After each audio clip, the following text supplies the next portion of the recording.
हाँ जी, चलो बेटा ਆਪਾਂ ਕੱਲ ਸਟਾਰਟ ਕੀਤੀ ਸੀਗੀ ਆਪਣਾ ਚੈਪਟਰ ਹਸਨ ਅਟੈਂਡੈਂਸ ਪ੍ਰੋਬਲਮ। ਆਪਾਂ ਅੱਧਾ ਚੈਪਟਰ ਕਰ ਚੁੱਕੇ ਸੀਗੇ। ਆਪਾਂ ਅੱਜ ਉਸ ਤੋਂ ਅੱਗੇ ਸਟਾਰਟ ਕਰਦੇ ਹਾਂ। ਤਾਂ ਹੁਣ ਮੈਂ ਤੁਹਾਨੂੰ ਸਾਰਿਆਂ ਨੂੰ ਮਿਊਟ ਕਰਿਆ।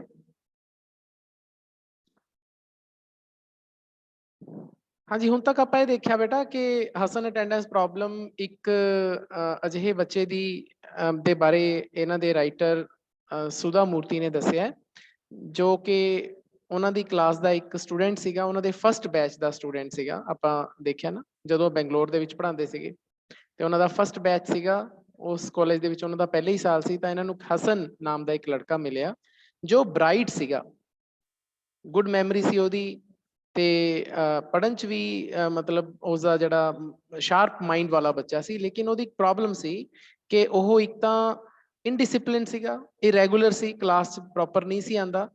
ਹਾਲਾਂਕਿ ਉਹ ਜਿਹੜੇ ਪਰਿਵਾਰ ਤੋਂ ਆਉਂਦਾ ਸੀ, ਇੱਕ ਵੈਲਦੀ ਫੈਮਿਲੀ ਤੋਂ ਆਉਂਦਾ ਸੀ, ਮਤਲਬ ਧਨੀ ਪਰਿਵਾਰ ਤੋਂ ਉਹ ਆਉਂਦਾ ਸੀਗਾ, ਤੇ ਕਲਾਸਾਂ ਲਗਾਉਂਦਾ ਨਹੀਂ ਸੀਗਾ। ਤੇ ਜਦੋਂ ਪੇਪਰ ਹੁੰਦੇ ਸਮੈਸਟਰ ਦੇ ਤਾਂ ਫਿਰ ਇਹ ਅਟੈਂਡੈਂਸ ਲੈਣ ਆਪਣੀ ਟੀਚਰ ਕੋਲ ਆ ਜਾਂਦਾ ਸੀ। ਤੇ ਟੀਚਰ ਤਾਂ ਟੀਚਰ ਹੈ, ਉਹ ਸਾਰੀਆਂ ਅਟੈਂਡੈਂਸਿਸ ਇਸ ਨੂੰ ਪ੍ਰੋਵਾਈਡ ਕਰ ਦਿੰਦੀ ਸੀ, ਇਹ ਪ੍ਰੋਮਿਸ ਲੈ ਕੇ ਕਿ ਅਗਲੇ ਸਮੈਸਟਰ ਤੋਂ ਰੈਗੂਲਰ ਹੋ ਜਾਏਗਾ। ਲੇਕਿਨ ਅਗਲੇ ਸਮੈਸਟਰ ਤੋਂ ਉਹ ਫਿਰ ਰੈਗੂਲਰ ਨਹੀਂ ਸੀ ਹੁੰਦਾ। ਮਤਲਬ ਉਸਦਾ ਹੀ ਡਰਾਮਾ ਜਿਹੜਾ ਸੀ ਚੱਲਦਾ ਰਹਿੰਦਾ ਸੀ। ਤੇ ਟੀਚਰ ਨੇ ਇੱਕ ਵਾਰੀ ਮਤਲਬ ਦੁਖੀ ਹੋ ਗਈ, ਅਪਸੈਟ ਹੋ ਗਈ, ਤਾਂ ਉਸਨੇ ਉਸਦੇ ਪੇਰੈਂਟਸ ਨੂੰ ਬੁਲਾਇਆ ਤੇ ਪੇਰੈਂਟਸ ਨੂੰ ਦੱਸਿਆ ਕਿ ਤੁਹਾਡਾ ਬੱਚਾ ਬ੍ਰਾਈਟ ਹੈ, ਐਰੋਗੈਂਟ ਵੀ ਨਹੀਂ ਹੈ, ਪਰ ਇਨਡਿਸਿਪਲਿਨਡ ਹੈ।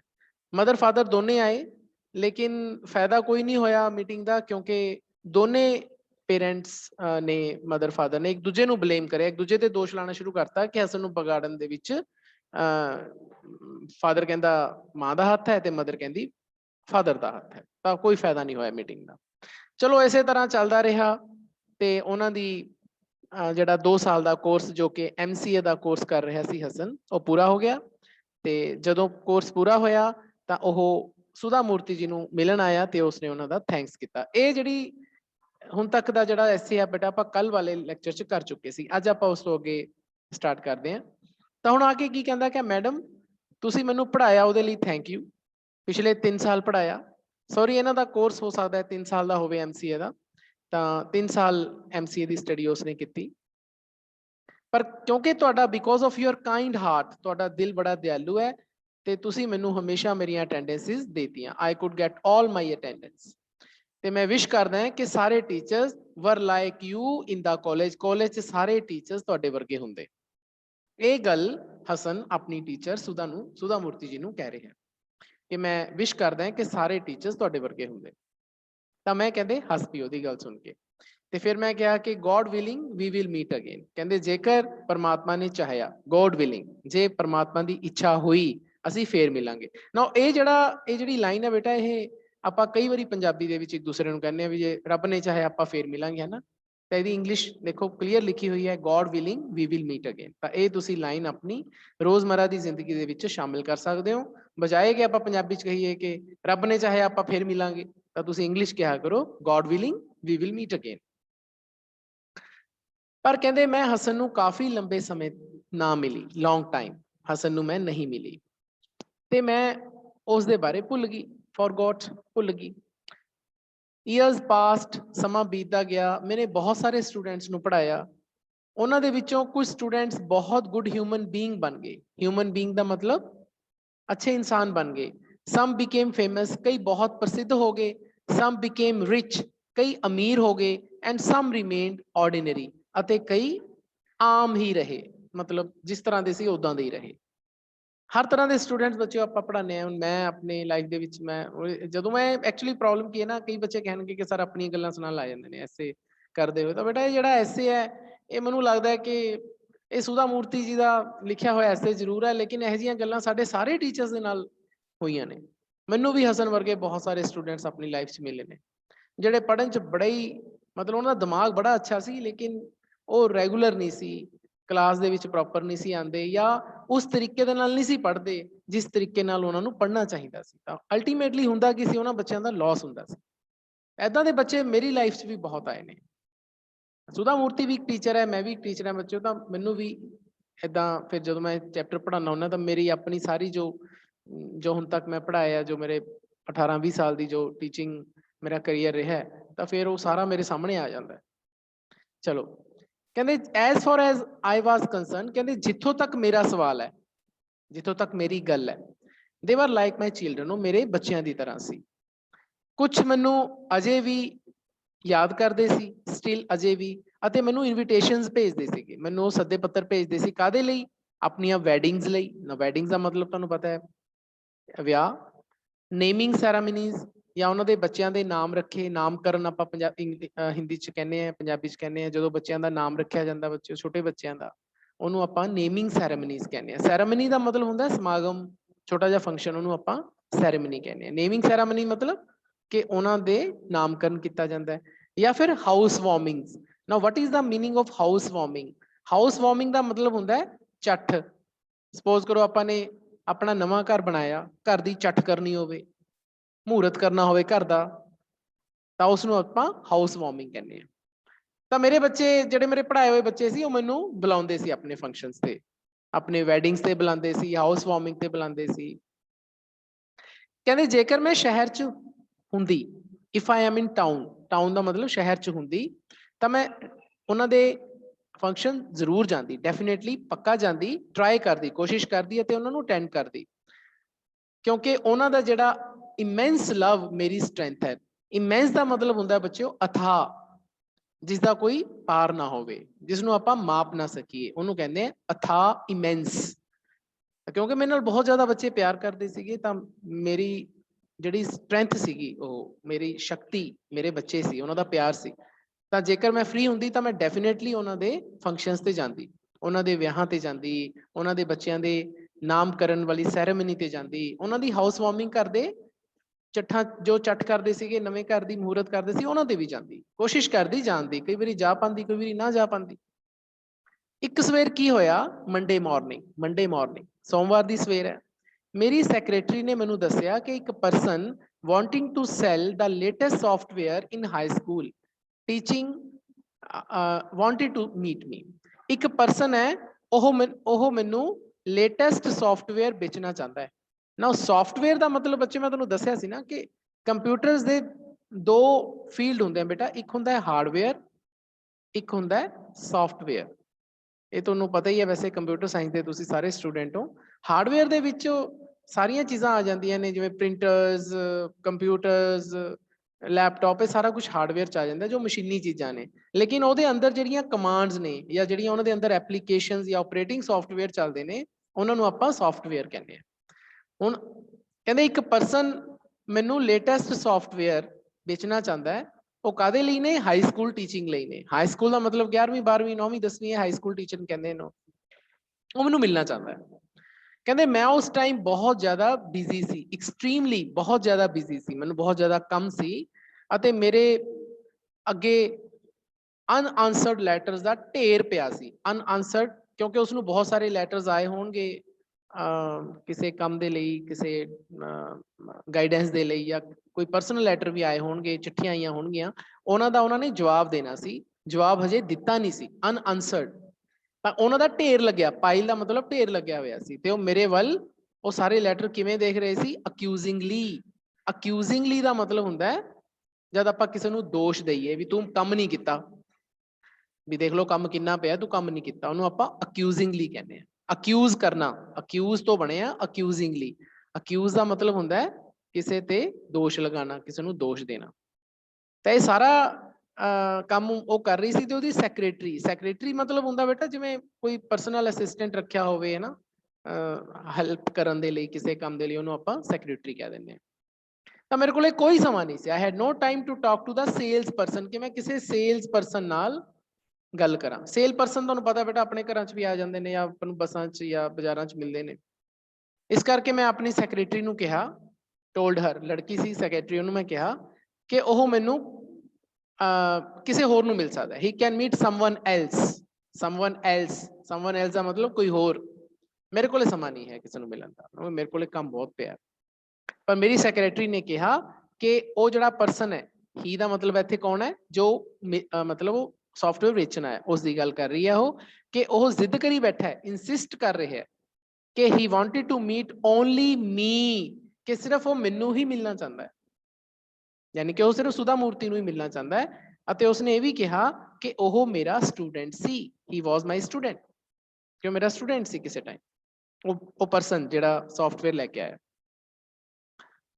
ਹੁਣ ਉਹ ਜਿਹੜੀ ਸੈਕਟਰੀ ਹੈ ਉਹਨੂੰ ਪਤਾ ਹੈ ਕਿ ਮੈਂ ਆਪਣੇ ਸਟੂਡੈਂਟਸ ਨੂੰ ਕਿੰਨਾ ਪਿਆਰ ਕਰਦੀ ਸੀ। ਸ਼ੀ ਨਿਊ ਦਾ ਮਤਲਬ ਇੱਥੇ ਸ਼ੀ ਕਿਹਦੇ ਲਈ ਵਰਤਿਆ ਗਿਆ? ਸੈਕਟਰੀ ਲਈ।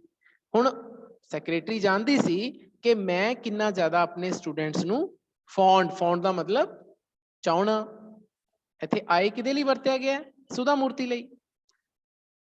ਇਸ ਕਰਕੇ she had not been unable to say no to him, ਇਸ ਕਰਕੇ ਉਹ ਜਿਹੜੀ ਮੇਰੀ ਸੈਕਟਰੀ ਹੈ ਉਹ ਉਸਨੂੰ ਨਾ ਨਹੀਂ ਸੀ ਕਰ ਸਕੀ, ਕਿਉਂਕਿ ਉਹਦਾ ਸਟੂਡੈਂਟ ਸੀ। ਅਨਏਬਲ ਮਤਲਬ ਨਹੀਂ ਕਰ ਸਕੀ, ਟੂ ਸੇ ਨੋ ਕਿ ਨਾ ਕਹਾ ਹਿਮ, ਉਸ ਪਰਸਨ ਨੂੰ ਜੋ ਸੀਡੀਜ਼ ਵੇਚਣ ਆਇਆ। ਇਸ ਕਰਕੇ ਉਹਨੇ ਕਿਹਾ ਵੀ ਠੀਕ ਹੈ ਮੈਂ ਤੈਨੂੰ ਮਿਲਾ ਦਿੰਦੀ। ਚਲੋ ਕਹਿੰਦੇ ਜੇ ਇਹ ਕੇਸ ਹੈ, in that case let him C me at 2 PM, ਕਿ ਮੈਂ ਉਸਨੂੰ 2 ਵਜੇ ਮਿਲਾਂਗੀ। PM ਦਾ ਮਤਲਬ ਦੁਪਹਿਰੇ, PM ਤਾਂ 2 ਵਜੇ ਦੁਪਹਿਰੇ ਮਿਲਾਂਗੇ। ਚਲੋ ਇਨ ਦਾ ਆਫਟਰਨੂਨ, ਦੁਪਹਿਰ ਵੇਲੇ ਇੱਕ ਇਨਸਾਨ, ਅ ਮੈਨ ਮਤਲਬ ਇੱਕ ਆਦਮੀ, ਅਬਾਊਟ 35 years 35 ਸਾਲਾਂ ਦਾ ਲੱਗਦਾ ਹੈ ਉਹ। ਪਲੰਪ ਦਾ ਮਤਲਬ ਹੁੰਦਾ ਬੇਟਾ ਫੈਟ ਦਾ ਮਤਲਬ ਮੋਟਾ, ਥੋੜਾ ਜਿਹਾ ਮੋਟਾ ਹੈ ਉਹ। ਅਤੇ ਉਹਦਾ ਬਾਲਡ ਹੈਡ ਹੈ, ਬਾਲਡ ਦਾ ਮਤਲਬ ਗੰਜਾ, ਸਿਰ ਤੇ ਕੋਈ ਵਾਲ ਨਹੀਂ ਹੈ, ਬਾਲਡ ਹੈਡ। ਐਂਡ ਮੋਡਰੇਟਲੀ ਡਰੈਸਡ, ਸਿੰਪਲ ਜੇ ਕੱਪੜੇ ਪਾਏ ਹੋਏ ਹੈ। ਮੋਡਰੇਟਲੀ ਮਤਲਬ ਬੜੇ ਸਿੰਪਲ ਜੇ, ਡਰੈਸ ਦਾ ਮਤਲਬ ਕੱਪੜੇ ਪਾਏ ਹੋਏ ਹੈ, ਜਿਵੇਂ ਪੈਂਟ ਸ਼ਰਟ, ਜਸਟ ਕੋਈ ਕੋਟ ਪੈਂਟ ਨਹੀਂ ਕੋਈ ਲੈਣਾ, ਸਿੰਪਲ ਜੇ ਪੈਂਟ ਸ਼ਰਟ ਪਾਇਆ ਹੋਇਆ। ਹੀ ਵਾਜ਼ ਵੇਟਿੰਗ ਫॉर ਮੀ, ਉਹ ਮੇਰੀ ਵੇਟ ਕਰ ਰਿਹਾ ਸੀ ਆਫਿਸ ਦੇ ਵਿੱਚ। ਤਾਂ ਹੁਣ ਉਹ ਜਿਹੜਾ ਪਰਸਨ ਮਿਲਣ ਆਇਆ ਉਸ ਦੀ ਡਿਸਕ੍ਰਿਪਸ਼ਨ ਦੱਸੀ ਗਈ ਹੈ ਕਿ ਉਹ ਕਿੱਦਾਂ ਦਾ ਪਰਸਨ ਹੈ। 35 ਸਾਲ ਦੀ ਏਜ ਹੈ, ਫੈਟ ਹੈ, ਗੰਜਾ ਹੈ, ਬਾਲਡ ਹੈ, ਤੇ ਕੋਈ ਡਰੈਸ ਵੀ ਉਸਨੇ ਕੋਈ ਬਹੁਤ ਜ਼ਿਆਦਾ ਕੋਈ ਮੋਡਰੇਟਲੀ ਬਸ ਸਿੰਪਲ ਜੀ ਡਰੈਸ ਪਾਈ ਹੈ ਉਸਨੇ। ਤੇ ਉਸਦੇ ਹੱਥ ਦੇ ਵਿੱਚ CD ਹੈ, ਵਾਜ਼ ਦਾ CD, ਇੱਕ CD ਉਸਨੇ ਹੱਥ ਚੱਕੀ ਹੋਈ ਹੈ ਜਿਹਦੇ ਵਿੱਚ ਸੌਫਟਵੇਅਰ ਹੈ। ਹੁਣ ਸੌਫਟਵੇਅਰ ਤੁਹਾਨੂੰ ਪਤਾ ਨਾ ਬੇਟਾ, ਜਿਹੜੇ ਸੌਫਟਵੇਅਰਸ ਹੁੰਦੇ ਨੇ ਉਹ CDs 'ਚ ਹੀ ਹੁੰਦੇ ਨੇ। ਜਦੋਂ ਵੀ ਆਪਾਂ ਕੋਈ ਸੌਫਟਵੇਅਰ ਮੰਨ ਲਓ ਕੰਪਿਊਟਰ ਦੇ ਵਿੱਚ ਇੰਸਟਾਲ ਕਰਨਾ ਹੋਵੇ, ਮੰਨ ਲਓ ਆਪਾਂ ਨੇ ਮਾਈਕਰੋਸੌਫਟ ਆਫਿਸ ਹੀ ਇੰਸਟਾਲ ਕਰਨੀ ਹੈ, MS ਆਫਿਸ ਇੰਸਟਾਲ ਕਰਨੀ ਹੈ, ਤਾਂ ਉਹ CD 'ਚ ਹੋਏਗੀ। ਅੱਜ ਕੱਲ੍ਹ ਤਾਂ ਚਲੋ CDs ਘੱਟ ਯੂਜ਼ ਹੁੰਦੀਆਂ ਨੇ, ਅੱਜ ਕੱਲ੍ਹ ਪੈਨ ਡਰਾਈਵਸ ਆ ਗਈਆਂ, ਲੇਕਿਨ ਪੈਨ ਡਰਾਈਵਸ ਤੋਂ ਪਹਿਲਾਂ CDs ਹੁੰਦੀਆਂ ਸੀਗੀਆਂ, ਤਾਂ ਉਹਦੇ ਵਿੱਚ ਸਾਰੇ ਸੌਫਟਵੇਅਰ ਆਉਂਦੇ ਸੀ। ਕਹਿੰਦੇ ਮੈਂ ਉਸਨੂੰ ਪਛਾਣ ਨਹੀਂ ਸਕੀ। I could not place him, place ਦਾ ਮਤਲਬ ਇੱਥੇ ਪਛਾਣਨਾ, ਵੈਸੇ ਪਲੇਸ ਦਾ ਮਤਲਬ ਜਗ੍ਹਾ ਹੁੰਦਾ ਹੈ ਨਾ, ਲੇਕਿਨ ਇੱਥੇ ਪਛਾਣਨਾ ਹੈ। ਕਹਿੰਦੇ ਮੈਂ ਉਹਨੂੰ ਪਛਾਣ ਨਹੀਂ ਸਕੀ, ਦਓ ਚਾਹੇ ਹੀ ਸੀਮਡ ਫੈਮਿਲੀਅਰ, ਹਾਲਾਂਕਿ ਮੈਨੂੰ ਉਹ ਫੈਮਿਲੀਅਰ ਜਾਪ ਰਿਹਾ ਸੀ। ਸੀਮ ਦਾ ਮਤਲਬ ਹੁੰਦਾ ਜਾਪਣਾ, ਫੈਮਿਲੀਅਰ ਦਾ ਮਤਲਬ ਆਪਣਾ ਜਾ, ਮਤਲਬ ਜਿਸ ਨੂੰ ਆਪਾਂ ਪਹਿਲਾਂ ਤੋਂ ਜਾਣਦੇ ਹੋਈਏ। ਫੈਮਿਲੀਅਰ ਜਾਣ ਪਛਾਣ, ਮਤਲਬ ਮੈਨੂੰ ਇਹ ਲੱਗਦਾ ਸੀ ਮੈਂ ਇਸ ਨੂੰ ਜਾਣਦੀ ਹਾਂ, ਲੇਕਿਨ ਮੈਨੂੰ ਯਾਦ ਨਹੀਂ ਹੈ ਕੌਣ ਹੈ। ਤਾਂ ਉਸਨੇ ਮੇਰੇ ਵੱਲ ਸਮਾਈਲ ਕੀਤਾ, ਸਮਾਈਲਡ ਐਟ ਮੀ, ਮੈਨੂੰ ਦੇਖ ਕੇ ਮੁਸਕਰਾਇਆ ਉਹ, ਅਤੇ ਉਸਨੇ ਕਿਹਾ madam can you recognise me. Recognise ਦਾ ਮਤਲਬ ਪਛਾਣਨਾ, ਕੀ ਤੁਸੀਂ ਮੈਨੂੰ ਪਛਾਣ ਸਕਦੇ ਹੋ? ਯੂ ਮੇ ਨੋਟ, ਸ਼ਾਇਦ ਤੁਸੀਂ ਨਹੀਂ ਪਛਾਣ ਸਕਦੇ। ਯੂ ਮੇ ਨੋਟ, ਸ਼ਾਇਦ ਨਹੀਂ ਪਛਾਣ ਸਕਦੇ। Because how can you remember all your students, ਤਾਂ ਤੁਸੀਂ ਆਪਣੇ ਸਾਰੇ ਸਟੂਡੈਂਟਸ ਨੂੰ ਕਿਵੇਂ ਪਛਾਣ ਸਕਦੇ ਹੋ? ਰਿਮੈਂਬਰ ਕਿਵੇਂ ਯਾਦ ਰੱਖ ਸਕਦੇ ਹੋ? ਇੰਨੇ ਸਟੂਡੈਂਟਸ ਨੂੰ ਤੁਸੀਂ ਪੜ੍ਹਾਇਆ, ਹਰ ਸਾਲ ਪੜ੍ਹਾਉਂਦੇ ਹੋ, ਤਾਂ ਕਿਵੇਂ ਯਾਦ ਰੱਖ ਸਕਦੇ ਹੋ ਸਾਰੇ ਸਟੂਡੈਂਟਸ ਨੂੰ? ਕਹਿੰਦੇ ਇੱਕ ਵਿੰਡੋ ਤੋਂ, ਫਰੋਮ ਆ ਵਿੰਡੋ, ਹੁਣ ਦੇਖੋ ਇਹ ਲਾਈਨ ਬੜੀ ਵਧੀਆ, ਕਹਿੰਦੇ ਫਰੋਮ ਆ ਵਿੰਡੋ, ਇੱਕ ਵਿੰਡੋ ਤੋਂ, ਇੱਕ ਖਿੜਕੀ ਤੋਂ, you can see the outside world, ਤੁਸੀਂ ਬਾਹਰਲਾ ਸਾਰਾ ਸੰਸਾਰ ਦੇਖ ਸਕਦੇ ਹੋ। ਮੰਨ ਲਓ ਆਪਾਂ ਇੱਕ ਕਮਰੇ 'ਚ ਹੋਈਏ, ਇੱਕ ਰੂਮ 'ਚ ਹੋਈਏ, ਰੂਮ 'ਚ ਵਿੰਡੋ ਹੁੰਦੀ ਹੈ, ਤਾਂ ਆਪਾਂ ਵਿੰਡੋ ਤੋਂ ਆਪਾਂ ਬਾਹਰ ਦਾ ਸਾਰਾ ਨਜ਼ਾਰਾ ਦੇਖ ਸਕਦੇ ਹਾਂ, ਬਾਹਰ ਗਰਾਊਂਡ ਵਗੈਰਾ ਜੋ ਵੀ ਹੋਰ ਕੁਝ ਵੀ ਉਹ ਸਾਰਾ ਕੁਝ ਦੇਖ ਸਕਦੇ ਹਾਂ। ਬਟ ਫਰੋਮ ਦਾ ਆਊਟਸਾਈਡ, ਪਰ ਜੇ ਆਪਾਂ ਬਾਹਰ ਖੜੇ ਹੋਈਏ, you can note C all that is inside, ਤੁਸੀਂ ਜੇ ਤੁਸੀਂ ਬਾਹਰ ਖੜੇ ਹੋਈਏ, ਮਤਲਬ ਰੂਮ 'ਚ ਨਾ ਖੜੇ ਹੋਵੋ, ਤੁਸੀਂ ਬਾਹਰ ਗਰਾਊਂਡ 'ਚ ਖੜੇ ਹੋਵੋ, ਓਪਨ ਜਗ੍ਹਾ 'ਚ ਖੜੇ ਹੋਵੋ, ਤਾਂ ਤੁਸੀਂ ਸਾਰਾ ਕੁਝ ਅੰਦਰਲਾ ਨਹੀਂ ਦੇਖ ਸਕਦੇ। ਸਾਰਾ ਰੂਮ ਤੁਸੀਂ ਬਾਹਰ ਖੜੇ ਅੰਦਰੋਂ ਦੇਖ ਨਹੀਂ ਸਕਦੇ। ਤਾਂ ਉਸਨੇ ਇੱਕ ਗੱਲ ਕਹੀ ਹੈ ਕਿ ਜੇਕਰ ਆਪਾਂ ਕਮਰੇ ਦੇ ਵਿੱਚ ਹੋਈਏ ਤਾਂ ਵਿੰਡੋ ਤੋਂ ਆਪਾਂ ਨੂੰ ਬਹੁਤ ਕੁਝ ਦੇਖਣ ਨੂੰ ਮਿਲ ਜਾਂਦਾ ਹੈ ਬਾਹਰਲਾ, ਲੇਕਿਨ ਆਪਾਂ ਜੇ ਬਾਹਰ ਖੜੇ ਹੋਈਏ ਤਾਂ ਉਹਨਾਂ ਕੁਝ ਆਪਾਂ ਨੂੰ ਰੂਮ ਦਾ ਅੰਦਰਲਾ ਦੇਖਣ ਨੂੰ ਨਹੀਂ ਮਿਲਦਾ। ਹੁਣ ਉਸਨੇ ਇਹ ਲਾਈਨ ਕਿਉਂ ਯੂਜ਼ ਕੀਤੀ? ਬਿਕੋਜ਼ ਇਸ ਦਾ ਆਨਸਰ ਸਾਨੂੰ ਅਗਲੀ ਲਾਈਨ 'ਚ ਮਿਲਦਾ। ਕਹਿੰਦੇ ਆਈ ਲਾਈਕ ਦਿਸ ਐਨੋਲੋਜੀ, ਐਨੋਲੋਜੀ ਮਤਲਬ ਐਗਜ਼ਾਮਪਲ, ਕਹਿੰਦੇ ਮੈਨੂੰ ਉਸ ਦੀ ਉਦਾਹਰਨ ਬੜੀ ਵਧੀਆ ਲੱਗੀ, ਐਨੋਲੋਜੀ ਬੜੀ ਅੱਛੀ ਲੱਗੀ ਅਤੇ ਮੈਨੂੰ ਪੱਕਾ ਯਕੀਨ ਹੋ ਗਿਆ ਕਿ ਉਹ ਮੇਰਾ ਸਟੂਡੈਂਟ ਸੀ। श्योर मैं श्योर होगी कि मेरा स्टूडेंट सी, क्योंकि मैं अक्सर ए वाले जिहड़े फ्रेज है, ए वाला जिहड़ा वाक है, ये मैं अपनी क्लास च वरतदी सी। किहड़े वाला वाक? आ वाला वाक जिहड़ा उसने बोलिया कि from a window you can see the outside world but from the outside you cannot see all that is inside।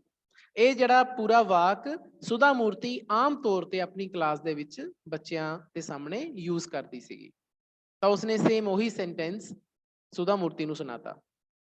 ਹੁਣ ਇੱਥੇ ਸੁਧਾ ਨੇ ਫਰੇਜ਼ ਕਿਹਾ ਨਾ, ਫਰੇਜ਼ ਦਾ ਮਤਲਬ ਕੀ ਹੁੰਦਾ ਬੇਟਾ? ਛੋਟਾ ਜਿਹਾ ਵਾਕ, ਜਾਂ ਆਪਾਂ ਇਹਨੂੰ ਕਹਿੰਦੇ ਆ group of words, group of words ਕਹਿੰਦੇ ਆ ਫਰੇਜ਼ ਨੂੰ। ਇਹ ਫਰੇਜ਼ ਇੱਕ ਗ੍ਰਾਮਰ ਦਾ ਕਨਸੈਪਟ ਵੀ ਹੈ ਸਾਡੇ ਸਿਲੇਬਸ 'ਚ। ਪਰ ਫਿਰ ਵੀ ਆਈ ਕੁਡ ਨੋਟ ਗੈਸ, ਮੈਂ ਗੈਸ ਨਹੀਂ ਕਰ ਸਕੀ ਕਿ ਉਹ ਹੈ ਕੌਣ ਸੀ। ਮੈਂ ਮਤਲਬ ਜਦੋਂ ਉਸਨੇ ਮੈਨੂੰ ਮੇਰਾ ਜੋ ਮੈਂ ਕਲਾਸ ਦੇ ਵਿੱਚ ਸੁਣਾਉਂਦੀ ਸੀ ਸੈਂਟੈਂਸ, ਮੈਨੂੰ ਉਹ ਸੈਂਟੈਂਸ ਮੇਰੇ ਸਟੂਡੈਂਟ ਨੇ ਮੈਨੂੰ ਸੁਣਾਇਆ, ਪਰ ਮੈਂ ਫਿਰ ਵੀ ਪਛਾਣ ਨਹੀਂ ਸਕੀ ਕਿ ਕੌਣ ਹੈ। ਮੈਡਮ ਫਿਰ ਉਹ ਇੱਕ ਹੋਰ ਹਿੰਟ ਦਿੰਦਾ ਹੈ, ਕਹਿੰਦਾ madam I was the perpetual latecomer of your class। perpetual ਦਾ ਮਤਲਬ ਹਮੇਸ਼ਾ, always। ਕਹਿੰਦੇ ਮੈਂ ਹਮੇਸ਼ਾ ਦਾ ਤੁਹਾਡੀ ਕਲਾਸ ਦੇ ਵਿੱਚ ਲੇਟ ਕਮਰ, ਉਹ ਵਾਲਾ ਸਟੂਡੈਂਟ ਹੈ ਜਿਹੜਾ ਹਮੇਸ਼ਾ ਲੇਟ ਕਮਰ, ਲੇਟ ਆਂਦਾ ਸੀ ਤੁਹਾਡੀ ਕਲਾਸ 'ਚ। perpetual ਪੱਕੇ ਤੌਰ ਤੇ ਜਿਹੜਾ ਲੇਟ ਆਂਦਾ ਸੀਗਾ, continuous perpetual। ਕਹਿੰਦੇ that's when the coin dropped। ਕਹਿੰਦੇ ਇੱਥੇ ਹੁਣ coin dropped, coin ਦਾ ਮਤਲਬ ਵੈਸੇ ਬੇਟਾ ਸਿੱਕਾ ਹੁੰਦਾ, drop ਦਾ ਮਤਲਬ ਨੀਚੇ ਗਿਰਨਾ। ਹੁਣ ਸਪੋਜ਼ ਕਰੋ ਕਿ ਆਪਾਂ ਇੱਕ ਰੂਮ 'ਚ ਬੈਠੇ ਹੋਈਏ ਜਿੱਥੇ ਬੜੀ ਸ਼ਾਂਤੀ ਹੋਵੇ, ਕੋਈ ਨਾ ਬੋਲਦਾ ਹੋਵੇ, ਤੇ ਇੱਕਦਮ ਕੋਈ ਸਿੱਕਾ ਆਪਾਂ ਨੀਚੇ ਫਰਸ਼ ਤੇ ਗਿਰੀਏ ਤੇ ਉਹਦੀ ਆਵਾਜ਼ ਸਾਰਿਆਂ ਨੂੰ ਸੁਣ ਜਾਂਦੀ ਹੈ। ਹਾਲਾਂਕਿ ਜੇ ਬਹੁਤ ਜ਼ਿਆਦਾ ਰੌਲਾ ਪੈ ਰਿਹਾ ਹੋਵੇ ਫਿਰ ਉਹ ਸਿੱਕੇ ਗਿਰਨ ਦੀ ਆਵਾਜ਼ ਨਹੀਂ ਸੁਣਦੀ ਸਾਨੂੰ। ਤਾਂ ਇੱਥੇ coin drop ਹੋਇਆ ਤਾਂ ਮੈਨੂੰ ਸੋਝੀ ਆ ਗਈ ਵੀ ਇਹ ਕੌਣ ਹੈ। ਫਿਰ ਉਸਨੇ ਕੀ ਕਿਹਾ? Hi Hasan, how are you. ਹੁਣ ਇੱਥੇ ਦੇਖੋ ਸੁਧਾ ਮੂਰਤੀ ਨੇ ਉਹਨੂੰ ਪਛਾਣ ਲਿਆ। ਕਿਸ ਗੱਲ ਤੋਂ ਪਛਾਣ ਲਿਆ? ਪਰਪੈਚੁਅਲ ਲੇਟ ਕਮਰ ਵਾਲੇ ਵਰਡਸ ਤੋਂ। ਆਪਾਂ ਕੱਲ ਇਹ ਡਿਸਕਸ ਕੀਤਾ ਸੀ ਨਾ ਕਿ ਕੁਝ ਬੱਚੇ ਯਾਦ ਰਹਿ ਜਾਂਦੇ ਨੇ।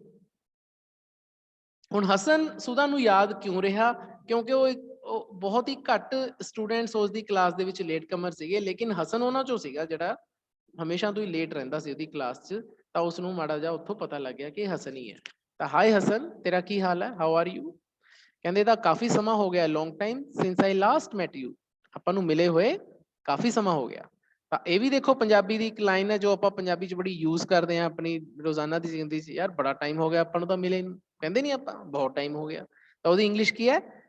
It has been a long time since I last met you. ਇਹ ਲਾਈਨ ਹੈ, ਇਹ ਤੁਸੀਂ ਯੂਜ਼ ਕਰ ਸਕਦੇ। ਤਾਂ ਮੈਂ ਉਹਨੂੰ ਦੇਖ ਕੇ ਬੜੀ ਖੁਸ਼ ਹੋਈ।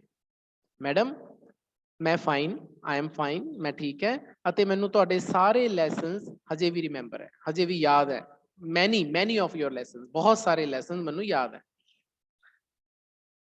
ਹੁਣ ਸੁਧਾ ਉਸਨੂੰ ਕੁਐਸਚਨ ਪੁੱਛਦੀ ਹੈ ਉਹ CD ਬਾਰੇ, CD ਦੇ ਸੌਫਟਵੇਅਰ ਬਾਰੇ। ਕੀ ਕਹਿੰਦੀ ਹੈ? ਕਹਿੰਦੇ ਕੀ ਇਹ ਡੇਟਾਬੇਸ ਮੈਨੇਜਮੈਂਟ ਹੈ ਜਾਂ ਇਹ C ਹੈ ਜਾਂ ਪਾਸਕਲ ਹੈ। ਤਾਂ ਬੇਟਾ ਇਹ ਤੁਹਾਨੂੰ ਪਤਾ ਹੋਣਾ ਚਾਹੀਦਾ ਹੈ ਕਿ ਆ ਜਿਹੜੇ ਤਿੰਨ ਵਰਡਸ ਯੂਜ਼ ਕੀਤੇ ਹੈ ਸੁਧਾ ਮੂਰਤੀ ਨੇ, ਡੇਟਾਬੇਸ ਮੈਨੇਜਮੈਂਟ, C ਜਾਂ ਪਾਸਕਲ, ਇਹ ਕੀ ਚੀਜ਼ ਹੈ? ਇਹ ਬੇਟਾ ਐਪਲੀਕੇਸ਼ਨ ਸੌਫਟਵੇਅਰ ਹੈ, ਐਪਲੀਕੇਸ਼ਨ ਸੌਫਟਵੇਅਰਸ। ਹੁਣ ਮੈਂ ਤੁਹਾਨੂੰ ਐਗਜ਼ਾਮਪਲ ਦੇਣਾ, ਇਹ ਅੱਜ ਕੱਲ੍ਹ ਨਹੀਂ ਚੱਲਦੇ ਕਿਉਂਕਿ ਇਹ ਜਿਹੜਾ ਐਸੇ ਲਿਖਿਆ ਹੋਇਆ ਇਹ ਥੋੜਾ ਜਿਹਾ ਪੁਰਾਣਾ ਐਸੇ 1780s ਦਾ ਮੇਰੇ ਹਿਸਾਬ ਨਾਲ ਉਸ ਟਾਈਮ ਦਾ ਲਿਖਿਆ ਹੋਇਆ, 70 ਦੇ ਦਹਾਕੇ ਦਾ, 80 ਦੇ ਦਹਾਕੇ ਦਾ। ਹੁਣ ਤਾਂ ਦੇਖੋ ਟਾਈਮ ਬਹੁਤ ਬੀਤ ਗਿਆ। ਤਾਂ ਇਹ ਸਾਰੀਆਂ ਲੈਂਗੁਏਜਿਸ ਹੈ, ਡੇਟਾਬੇਸ ਮੈਨੇਜਮੈਂਟ ਤੇ C ਇਹ ਲੈਂਗੁਏਜ ਹੈ, ਤੇ ਪਾਸਕਲ ਇਹ ਕੰਪਿਊਟਰ ਦੀਆਂ ਲੈਂਗੁਏਜਿਸ ਨੇ। ਕੰਪਿਊਟਰ ਦੀ ਵੀ ਆਪਣੀ ਲੈਂਗੁਏਜ ਹੁੰਦੀ ਹੈ, ਜਿਹੜੇ ਆਪਾਂ ਕੰਪਿਊਟਰ ਬੇਟਾ ਚਲਾਉਂਦੇ ਆ ਨਾ, ਉਹ ਵੀ ਉਹਨਾਂ ਦੀ ਵੀ ਆਪਣੀ ਇੱਕ ਲੈਂਗੁਏਜ ਹੁੰਦੀ ਹੈ ਜਿਸ ਬੇਸ ਤੇ ਉਹ ਕੰਪਿਊਟਰਸ ਰਨ ਹੁੰਦੇ ਆ ਜਾਂ ਚੱਲਦੇ ਆ। ਤਾਂ ਇਹ ਪੁਰਾਣੀਆਂ ਲੈਂਗੁਏਜਿਸ ਸੀਗੀਆਂ ਜਿਹੜੀਆਂ ਯੂਜ਼ ਹੁੰਦੀਆਂ ਸੀਗੀਆਂ। ਤਾਂ ਕਿਉਂਕਿ ਮੈਂ ਬੇਟਾ ਕੰਪਿਊਟਰ ਦਾ ਸਟੂਡੈਂਟ ਵੀ ਰਿਹਾ ਆਪਣੀ ਲਾਈਫ ਦੇ ਵਿੱਚ, ਤਾਂ ਮੈਂ ਡੇਟਾਬੇਸ ਮੈਨੇਜਮੈਂਟ ਤੇ ਪਾਸਕਲ ਚਲਾਈ ਹੋਈ ਹੈ। ਇਹ ਪੁਰਾਣਾ ਚੱਲਦੀਆਂ ਹੁੰਦੀਆਂ ਸੀ, ਫੌਕਸ ਪ੍ਰੋ, ਫੌਕਸ ਬੇਸ, ਇਹ ਹੁੰਦੀਆਂ ਸੀਗੀਆਂ ਉਹਨਾਂ ਦਿਨਾਂ ਦੇ ਵਿੱਚ। ਇੱਕ ਬੇਸਿਕ ਲੈਂਗੁਏਜ ਹੁੰਦੀ ਸੀਗੀ ਜਿੱਥੋਂ ਇਹ ਸਾਰੀਆਂ ਚੱਲੀਆਂ ਸੀ। ਅੱਜ ਕੱਲ੍ਹ ਤਾਂ ਵਿੰਡੋ ਆ ਗਈ, ਹੁਣ ਵਿੰਡੋਜ਼ ਆਪਰੇਟਿੰਗ ਸੌਫਟਵੇਅਰ ਜਾਂ ਆ ਗਏ। ਤਾਂ ਇਹ ਸਾਰੇ ਆਪਰੇਟਿੰਗ ਜਾਂ ਐਪਲੀਕੇਸ਼ਨ ਸੌਫਟਵੇਅਰ ਹੈ, ਇਹ ਪਹਿਲਾਂ ਚੱਲਦੇ ਸੀਗੇ। ਤਾਂ ਹੁਣ ਸੁਧਾ ਮੂਰਤੀ ਉਹਨੂੰ ਪੁੱਛ ਰਹੀ ਹੈ ਕਿ ਕੀ ਤੂੰ ਆਹ ਵਾਲੀ ਲੈਂਗੁਏਜ ਵਾਲੇ ਸੌਫਟਵੇਅਰ ਲੈ ਕੇ ਆਇਆ ਕੰਪਿਊਟਰਸ ਤੇ ਚੱਲਦੇ ਆ ਜਿਹੜੇ? ਤਾਂ ਉਹ ਕੀ ਕਹਿੰਦਾ? None of the software madam ਕਹਿੰਦੇ ਇਹਨਾਂ ਚੋਂ ਇਹੋ ਜਿਹਾ ਕੋਈ ਸੌਫਟਵੇਅਰ ਨਹੀਂ ਹੈ CD 'ਚ, ਕਹਿੰਦੇ ਇਹ ਤਾਂ ਮੋਰਲ ਲੈਸਨਸ ਦੇ ਸੌਫਟਵੇਅਰ ਹੈ। I remember the moral lessons, ਕਹਿੰਦੇ ਮੋਰਲ ਲੈਸਨਸ ਦੇ ਸੌਫਟਵੇਅਰ ਹੈ। ਮੋਰਲ ਲੈਸਨਸ ਨੈਤਿਕ ਸਿੱਖਿਆ। ਤਾਂ ਮੈਨੂੰ ਨਹੀਂ ਪਤਾ ਕਿ ਹੁਣ ਸੁਧਾ ਕਹਿੰਦੀ ਹੈ ਕਿ ਕਿਹੜੇ ਮੋਰਲ ਲੈਸਨਸ ਮੈਂ ਪੜ੍ਹਾਏ ਸੀ, ਆਈ ਹੈਡ ਟੌਟ, ਮੈਂ ਕਿਹੜੇ ਮੋਰਲ ਲੈਸਨਸ ਪੜ੍ਹਾਏ ਸੀ। ਪਰ ਮੈਂ ਕੁਝ ਸਟੋਰੀਜ਼ ਆਪਣੀਆਂ ਲੈਕਚਰਸ ਦੇ ਵਿੱਚ ਕੰਪਿਊਟਰ ਸੌਫਟਵੇਅਰ ਤੇ ਦੌਰਾਨ ਜ਼ਰੂਰ ਦਿੰਦੀ ਸੀ। ਤਾਂ ਬੇਟਾ ਇਹਦਾ ਦੇਖੋ ਹਰ ਟੀਚਰ ਹੀ ਪੜ੍ਹਾਉਣ ਦੇ ਨਾਲ ਨਾਲ ਮੋਰਲ ਲੈਸਨ ਪੜ੍ਹਾਉਂਦਾ ਹੈ। ਮੈਂ ਵੀ ਜਦੋਂ ਤੁਹਾਡੇ ਨਾਲ ਕਲਾਸ ਦੇ ਵਿੱਚ ਤੁਹਾਡੀ ਲੈਕਚਰ ਲਗਾ ਰਿਹਾ ਹੁੰਦਾ ਤਾਂ ਕਈ ਵਾਰੀ ਮੈਂ ਤਰ੍ਹਾਂ ਤਰ੍ਹਾਂ ਦੀਆਂ ਮੋਰਲ ਕਹਾਣੀਆਂ ਜੋ ਮੇਰੇ ਨਾਲ ਬੀਤੀਆਂ ਨੇ ਜਾਂ ਮੇਰੇ ਸਰਕਲ 'ਚ ਬੀਤੀਆਂ ਨੇ ਜਾਂ ਮੈਨੂੰ ਮੈਂ ਪੜ੍ਹੀਆਂ ਨੇ ਕਿਤੋਂ, ਤਾਂ ਮੈਂ ਤੁਹਾਡੇ ਨਾਲ ਸ਼ੇਅਰ ਕਰਦਾ। ਤਾਂ ਹਸਨ ਉਹ ਸਾਰੇ ਮੋਰਲ ਲੈਸਨਸ ਦੀ CD ਬਣਾ ਕੇ ਲਿਆਇਆ ਸੀ। ਉਹ ਕੋਈ ਮਤਲਬ ਜਿਹੜੀਆਂ ਐਪਲੀਕੇਸ਼ਨ ਸੌਫਟਵੇਅਰ ਜਾਂ ਆਪਰੇਟਿੰਗ ਸੌਫਟਵੇਅਰ ਦੀਆਂ ਸੀਡੀਆਂ ਨਹੀਂ ਸੀ ਲੈ ਕੇ ਆਇਆ ਜੋ ਕੰਪਿਊਟਰ ਦੇ ਵਿੱਚ ਯੂਜ਼ ਹੁੰਦੀਆਂ, ਮੋਰਲ ਲੈਸਨਸ ਦੀਆਂ CD ਲੈ ਕੇ ਆਇਆ ਸੀ ਜੋ ਸੁਧਾ ਮੂਰਤੀ ਨੇ ਕਲਾਸ 'ਚ ਉਸ ਨੂੰ ਕਦੇ ਸਮਝਾਏ ਸੀ ਜਾਂ ਪੜ੍ਹਾਏ ਸੀ। ਤਾਂ ਹਸਨ ਨੂੰ ਪੁੱਛਦੀ ਆ ਉਹ ਕਿ what are you doing now, ਤੁਸੀਂ ਕੀ ਕਰ ਰਹੇ ਹੋ ਅੱਜ ਕੱਲ੍ਹ। ਤਾਂ ਹੁਣ ਇਹ ਕੁਐਸਚਨ ਸੁਣ ਕੇ ਉਹਦਾ ਜਿਹੜਾ ਫੇਸ ਹੈ ਅ ਲਿਟਲ ਪੇਲ, ਪੀਲਾ ਜਿਹਾ ਪੈ ਗਿਆ। ਪੇਲ ਦਾ ਮਤਲਬ ਮੱਧਮ ਜਿਹਾ ਪੈ ਜਾਣਾ, ਜਦੋਂ ਰੌਣਕ ਨਹੀਂ ਰਹਿੰਦੀ ਚਿਹਰੇ ਤੇ ਆਪਾਂ ਉਹਨੂੰ ਪੇਲ ਕਹਿੰਦੇ ਹਾਂ। ਕਹਿੰਦਾ ਮੈਡਮ ਮੈਂ ਜਿਹੜੇ ਸੌਫਟਵੇਅਰ ਵੇਚ ਰਹੇ ਹਾਂ, I am selling the software, ਇਹ ਯੂਜ਼ਫੁਲ ਨੇ ਮੈਥ ਪੜ੍ਹਾਉਣ ਦੇ ਵਿੱਚ, ਫਿਜ਼ਿਕਸ ਪੜ੍ਹਾਉਣ ਦੇ ਵਿੱਚ, ਕੈਮਿਸਟਰੀ ਪੜ੍ਹਾਉਣ ਦੇ ਵਿੱਚ। ਮਤਲਬ ਮੈਥ ਫਿਜ਼ਿਕਸ ਕੈਮਿਸਟਰੀ ਨਾਲ ਰਿਲੇਟਡ ਸੌਫਟਵੇਅਰ ਵੇਚ ਰਹੇ ਹਾਂ, ਇਹ ਵਾਲੇ ਸੌਫਟਵੇਅਰ ਨੇ। ਤੇ ਇਹ ਕਾਫੀ ਹੈਲਪ ਪ੍ਰੋਵਾਈਡ ਕਰਦੇ ਨੇ, ਮਦਦ ਦਿੰਦੇ ਨੇ ਕਿਹਨਾਂ ਨੂੰ, ਟੀਚਰਸ ਨੂੰ ਵੀ ਤੇ ਸਟੂਡੈਂਟਸ ਨੂੰ ਵੀ। ਮੇਰੇ ਕੋਲ ਇਹ ਵਾਲੇ ਸੌਫਟਵੇਅਰ ਨੇ। ਕਹਿੰਦੇ ਮੈਂ ਤੁਹਾਡੀ ਜਿਹੜੀ ਤੁਸੀਂ ਮੈਨੂੰ ਇੱਕ ਫਾਊਂਡੇਸ਼ਨ ਪ੍ਰਦਾਨ ਕੀਤੀ ਸੀ, ਫਾਊਂਡੇਸ਼ਨ ਮਤਲਬ ਕਿ ਜਿਵੇਂ ਆਪਾਂ ਨੀਂਹ, ਆਪਾਂ ਕਹਿੰਦੇ ਨਾ ਕਿ ਆਪਾਂ ਨੀਂਹ ਰੱਖੀ ਹੈ ਘਰ ਦੀ, ਦੀਵਾਰ ਦੀ ਨੀਂਹ ਰੱਖੀ ਹੈ, ਉਹਨੂੰ ਆਪਾਂ ਫਾਊਂਡੇਸ਼ਨ ਕਹਿੰਦੇ ਹਾਂ। ਕਹਿੰਦੇ ਇਹ ਮੇਰੀ ਐਜੂਕੇਸ਼ਨ ਦੇ ਵਿੱਚ ਕਾਫੀ ਕੰਮ ਆਈ ਹਾਈ ਸਕੂਲ ਲੈਵਲ ਤੇ, ਹਾਈ ਸਕੂਲ ਲੈਵਲ ਤੇ 8ਵੀਂ 9ਵੀਂ 10ਵੀਂ ਦੇ ਲੈਵਲ ਤੇ। ਤਾਂ ਮੈਨੂੰ ਲੱਗਿਆ ਕਿ ਕੁਝ ਤੁਹਾਡੇ ਇੰਟਰਸਟ ਦੇ ਲਈ, ਤੁਹਾਡੇ ਵੀ ਇੰਟਰਸਟ ਦੇ ਕੰਮ ਆਏਗੀ, ਮਤਲਬ ਤੁਸੀਂ ਵੀ ਇਸ ਨੂੰ ਯੂਜ਼ ਕਰ ਪਾਓਗੇ ਜਿਹੜੇ ਮੈਨੇ ਸੌਫਟਵੇਅਰਸ ਬਣਾਏ। ਤਾਂ ਫਿਰ ਦੂਜਾ ਕੁਐਸਚਨ ਹਸਨ ਨੂੰ ਪੁੱਛਦੀ ਹੈ ਕਿ ਤੁਸੀਂ ਇੰਨੇ ਸਾਰੇ ਸਾਲਾਂ 'ਚ ਕੀ ਕੀਤਾ, how did you do for ਸੋ ਮੈਨੀ ਈਅਰਸ, ਇੰਨੇ ਸਾਲ ਬਾਅਦ ਤੂੰ ਮਿਲਿਆ, ਕੀ ਕੀਤਾ ਤੈਨੇ ਇੰਨੇ ਸਾਲਾਂ 'ਚ। ਤਾਂ ਮੈਨੂੰ ਪਤਾ ਸੀਗਾ ਉਸਦੇ ਕਲਾਸਮੇਟਸ ਬਾਰੇ, ਕਿਉਂਕਿ ਫਸਟ ਬੈਚ ਸੀਗਾ ਨਾ ਸੁਧਾ ਮੂਰਤੀ ਦਾ। ਫਸਟ ਬੈਚ ਹਮੇਸ਼ਾ ਹੀ ਯਾਦ ਰਹਿੰਦਾ। ਜਦੋਂ ਵੀ ਤੁਹਾਡਾ ਫਸਟ ਬੈਚ ਹੁੰਦਾ ਹੈ, ਜਦੋਂ ਤੁਹਾਡਾ ਪਹਿਲਾ ਸਾਲ ਹੁੰਦਾ ਹੈ ਕਿਸੇ ਸਕੂਲ 'ਚ ਪੜ੍ਹਾਉਣ ਦਾ, ਉਹ ਤਾਂ ਕਦੇ ਭੁੱਲਦਾ ਹੀ ਨਹੀਂ। ਮੈਨੂੰ ਯਾਦ ਹੈ ਜਦੋਂ ਮੇਰਾ ਫਸਟ +2 ਕਲਾਸ ਨੂੰ ਮੈਂ ਪੜ੍ਹਾਈ ਸੀ ਤਾਂ ਮੇਰੀ ਕਲਾਸ ਦੇ ਵਿੱਚ ਆਈ ਥਿੰਕ ਸਾਰੀ 10-11 ਸਟੂਡੈਂਟ ਸੀਗੇ। ਉਹ ਅੱਜ ਵੀ ਮੈਨੂੰ ਯਾਦ ਨੇ, ਹਾਲਾਂਕਿ ਮੈਂ ਨਾਮ ਵਗੈਰਾ ਭੁੱਲ ਗਿਆ ਉਹਨਾਂ ਦੇ, ਲੇਕਿਨ ਉਹ ਅੱਜ ਵੀ ਯਾਦ ਨੇ ਕਿਉਂਕਿ ਪਹਿਲਾ ਬੈਚ ਸੀ, ਹੁੰਦਾ ਹੀ ਹੈ। ਪਹਿਲੀ ਵਾਰੀ ਕਿਸੇ ਟੀਚਰ ਨੇ +2 ਕਲਾਸ ਪੜ੍ਹਾਈ ਹੋਵੇ ਤਾਂ ਉਹਦਾ ਯਾਦ ਰਹਿੰਦੀ ਹੋਈ ਹੈ। ਤਾਂ ਇਹ ਵੀ ਉਹਨਾਂ ਦਾ ਪਹਿਲਾ ਬੈਚ ਸੀਗਾ ਸੁਧਾ ਮੂਰਤੀ ਦਾ, ਤਾਂ ਉਹਦੇ ਸਾਰੇ ਕਲਾਸਮੇਟਸ ਸੁਧਾ ਮੂਰਤੀ ਨੂੰ ਯਾਦ ਸੀਗੇ। ਤੇ ਉਹ ਵਾਲੇ ਜਿਹੜੇ ਕਲਾਸਮੇਟ ਸੀਗੇ ਉਹ ਹੁਣ this time coffee high positions ਤੇ ਜਾ ਚੁੱਕੇ ਸੀ, ਵੱਡੇ ਅਹੁਦਿਆਂ ਤੇ ਜਾ ਚੁੱਕੇ ਸੀ। ਕਿਹੜੀ, ਸੌਫਟਵੇਅਰ ਇੰਡਸਟਰੀ 'ਚ। ਉਹੀ ਸੌਫਟਵੇਅਰ ਇੰਡਸਟਰੀ ਜਿਸ ਤੇ ਆਪਾਂ ਲੈਂਗੁਏਜਿਸ ਬਣਾਉਂਦੇ ਹਾਂ, ਐਪਲੀਕੇਸ਼ਨ ਸੌਫਟਵੇਅਰ, ਆਪਰੇਟਿੰਗ ਸੌਫਟਵੇਅਰ, ਸਾਰਾ ਕੁਛ ਆ ਗਿਆ। ਹਸਨ ਵੀ ਇੱਕ ਬ੍ਰਾਈਟ ਸਟੂਡੈਂਟ ਸੀ, ਦੇਖੋ ਉਹਨੇ ਫੇਰ ਯੂਜ਼ ਕੀਤਾ ਬ੍ਰਾਈਟ ਸਟੂਡੈਂਟ, ਮਤਲਬ ਇੱਕ ਬ੍ਰਾਈਟ ਸਟੂਡੈਂਟ ਸੀਗਾ। ਤਾਂ ਉਸ ਨੂੰ ਲੱਗਦਾ ਸੀਗਾ ਕਿ ਉਸਨੇ ਚੰਗਾ ਕੀਤਾ ਹੋਏਗਾ, ਸ਼ੁਡ ਹੈਵ ਡੈਫੀਨੇਟਲੀ, ਪੱਕਾ, ਡਨ ਵੈਲ, ਚੰਗਾ ਕੀਤਾ ਹੋਏਗਾ। ਪਰ on the contrary, on the contrary ਦਾ ਮਤਲਬ ਹੁੰਦਾ ਹੈ ਇਸ ਤੋਂ ਉਲਟ ਹੋ ਜਾਵੇ, ਆਪਾਂ ਕੁਝ ਸੋਚੀਏ ਹੋ ਜਾਏ ਉਲਟ, ਉਹਨੂੰ ਆਪਾਂ ਇੰਗਲਿਸ਼ ਕਹਿੰਦੇ ਆ ਔਨ ਦਾ ਕੰਟਰਰੀ। ਤਾਂ ਮੈਨੂੰ ਤਾਂ ਉਹ ਲੱਗਿਆ ਕਿ ਉਹ ਬੜੇ ਹੀ ਸਮਾਲ ਜੌਬ ਕਰ ਰਿਹਾ ਹੈ। ਕੀ ਜੌਬ ਕਰ ਰਿਹਾ, ਛੋਟੀ ਜੀ ਜੌਬ ਕਰ ਰਿਹਾ ਹੈ ਕਿ ਉਹ ਹਾਈ ਸਕੂਲ ਸੌਫਟਵੇਅਰ ਵੇਚ ਰਿਹਾ ਹੈ, ਉਹ ਵੀ ਡੋਰ ਟੂ ਡੋਰ, ਦਰ ਬਰ ਦਰ। ਕਦੇ ਇਸ ਦਰਵਾਜ਼ੇ ਜਾ ਕੇ ਆਪਣੇ ਸੌਫਟਵੇਅਰ ਵੇਚ ਰਿਹਾ ਹੈ, ਕਦੇ ਉਧਰ। ਤੁਸੀਂ ਖੁਦ ਸੋਚੋ ਬੇਟਾ ਕਿ ਹਸਨ ਇੱਕ ਬ੍ਰਾਈਟ ਸਟੂਡੈਂਟ ਸੀਗਾ, ਅੱਛਾ ਸਟੂਡੈਂਟ ਸੀਗਾ, ਜਿਹਦੀ ਮੈਮਰੀ ਸ਼ਾਰਪ ਸੀਗੀ, ਅੱਛੇ ਪਰਿਵਾਰ ਚੋਂ ਸੀ ਉਹ, ਅਤੇ ਵੈਸੇ ਵੀ ਉਹ ਮਤਲਬ ਕਿਸੇ ਦੀ ਨਿਮਰ ਸਟੂਡੈਂਟ ਸੀਗਾ। ਕਦੇ ਜੇ ਕਿਸੇ ਟੀਚਰ ਨੇ ਉਹਨੂੰ ਡਾਂਟਿਆ ਵੀ ਸੀ ਕਲਾਸ 'ਚ, ਕਦੇ ਉਸਨੇ ਗੁੱਸਾ ਨਹੀਂ ਕੀਤਾ, ਏਦਾਂ ਦਾ ਬੱਚਾ ਸੀ ਉਹ। ਲੇਕਿਨ ਉਹਦੇ 'ਚ ਇੱਕੋ ਹੀ ਕਮੀ ਸੀ, ਉਹ ਕਮੀ ਕੀ ਸੀ ਕਿ ਉਹ ਹੀ ਵਾਜ਼ ਇਰਰੈਗੂਲਰ, ਕਲਾਸ ਦੇ ਵਿੱਚ ਆਂਦਾ ਨਹੀਂ ਸੀ ਜਾਂ ਟੀਚਰ ਜੋ ਕੰਮ ਦਿੰਦੀ ਸੀ ਉਹ ਕਰਦਾ ਨਹੀਂ ਸੀਗਾ, ਸਿਰਫ ਜਾ ਕੇ ਪੇਪਰਾਂ 'ਚ ਪੜ੍ਹਦਾ ਸੀਗਾ। ਤੇ ਉਸ ਦੀ ਇਸ ਗਲਤੀ ਦੇ ਨਾਲ ਦੇਖ ਲਓ ਤਾਂ ਸਾਰਾ ਕਰੀਅਰ ਖਰਾਬ ਹੋ ਗਿਆ। ਹੁਣ ਇਸ ਪੈਰੇ ਨੂੰ ਸਮਝਣ ਦੀ ਲੋੜ ਹੈ। ਆ ਜਿਹੜਾ ਪੈਰਾ ਨਾ, ਇਹ ਪੂਰਾ ਪੈਰਾ, ਇਸ ਦੇ ਵਿੱਚ ਸੁਧਾ ਮੂਰਤੀ ਕੀ ਕਹਿ ਰਹੀ ਹੈ, ਉਹ ਕਹਿੰਦੀ ਉਹਦੇ ਨਾਲ ਦੇ ਜਿਹੜੇ ਕਲਾਸ ਦੇ ਸਟੂਡੈਂਟ ਸੀਗੇ ਉਸੇ ਕਲਾਸ 'ਚ, ਉਹ ਸਾਰੇ ਵੱਡੇ ਵੱਡੇ ਅਹੁਦਿਆਂ ਤੇ ਪਹੁੰਚ ਗਏ। ਕੋਈ ਕਿਸੇ ਕੰਪਨੀ ਦਾ ਮੈਨੇਜਰ ਲੱਗ ਗਿਆ, ਕੋਈ ਕੰਪਨੀ ਦਾ CEO ਲੱਗ ਗਿਆ, ਚੀਫ ਅਫਸਰ ਲੱਗ ਗਿਆ, ਕਿਸੇ ਨੇ ਆਪਣੀ ਕੰਪਨੀ ਆਪ ਖੋਲ ਲਈ। ਲੇਕਿਨ ਹਸਨ ਕੀ ਕਰ ਰਿਹਾ ਹੈ? ਹਸਨ ਵੀ ਉਹਨਾਂ ਦੀ ਕਲਾਸ 'ਚ ਹੀ ਸੀ ਨਾ। ਹਸਨ ਕੀ ਕਰ ਰਿਹਾ ਹੈ? ਹਸਨ ਇੱਕ ਸੇਲ ਪਰਸਨ ਬਣ ਗਿਆ। ਹੁਣ ਸੇਲ ਪਰਸਨ ਬੱਚੇ ਤੁਹਾਨੂੰ ਪਤਾ ਹੀ ਹੈ ਕਿ ਉਹਨਾਂ ਦੀ ਲਾਈਫ ਕਿੰਨੀ ਹਾਰਡ ਹੁੰਦੀ ਹੈ। ਕਦੇ ਇਸ ਘਰ, ਕਦੇ ਉਸ ਘਰ, ਕਦੇ ਇਸ ਸਕੂਲ, ਕਦੇ ਉਸ ਸਕੂਲ, ਕਈ ਵਾਰੀ ਕੋਈ ਉਸਨੂੰ ਮਿਲਦਾ ਵੀ ਨਹੀਂ, ਜਾਂ ਬਹੁਤ ਔਖਾ ਕੰਮ ਹੈ ਬੇਟਾ ਇਹ ਜਿਹੜੀ ਸੇਲਸ ਕਰਨੀ, ਜਾ ਕੇ ਹਰ ਘਰ ਦੇ ਵਿੱਚ ਜਾ ਕੇ, ਹਰ ਗਲੀ ਦਰ ਗਲੀ, ਘਰ ਦਰ ਘਰ ਜਾ ਕੇ ਵੇਚਣੀਆਂ ਚੀਜ਼ਾਂ ਬਹੁਤ ਔਖੀਆਂ ਨੇ।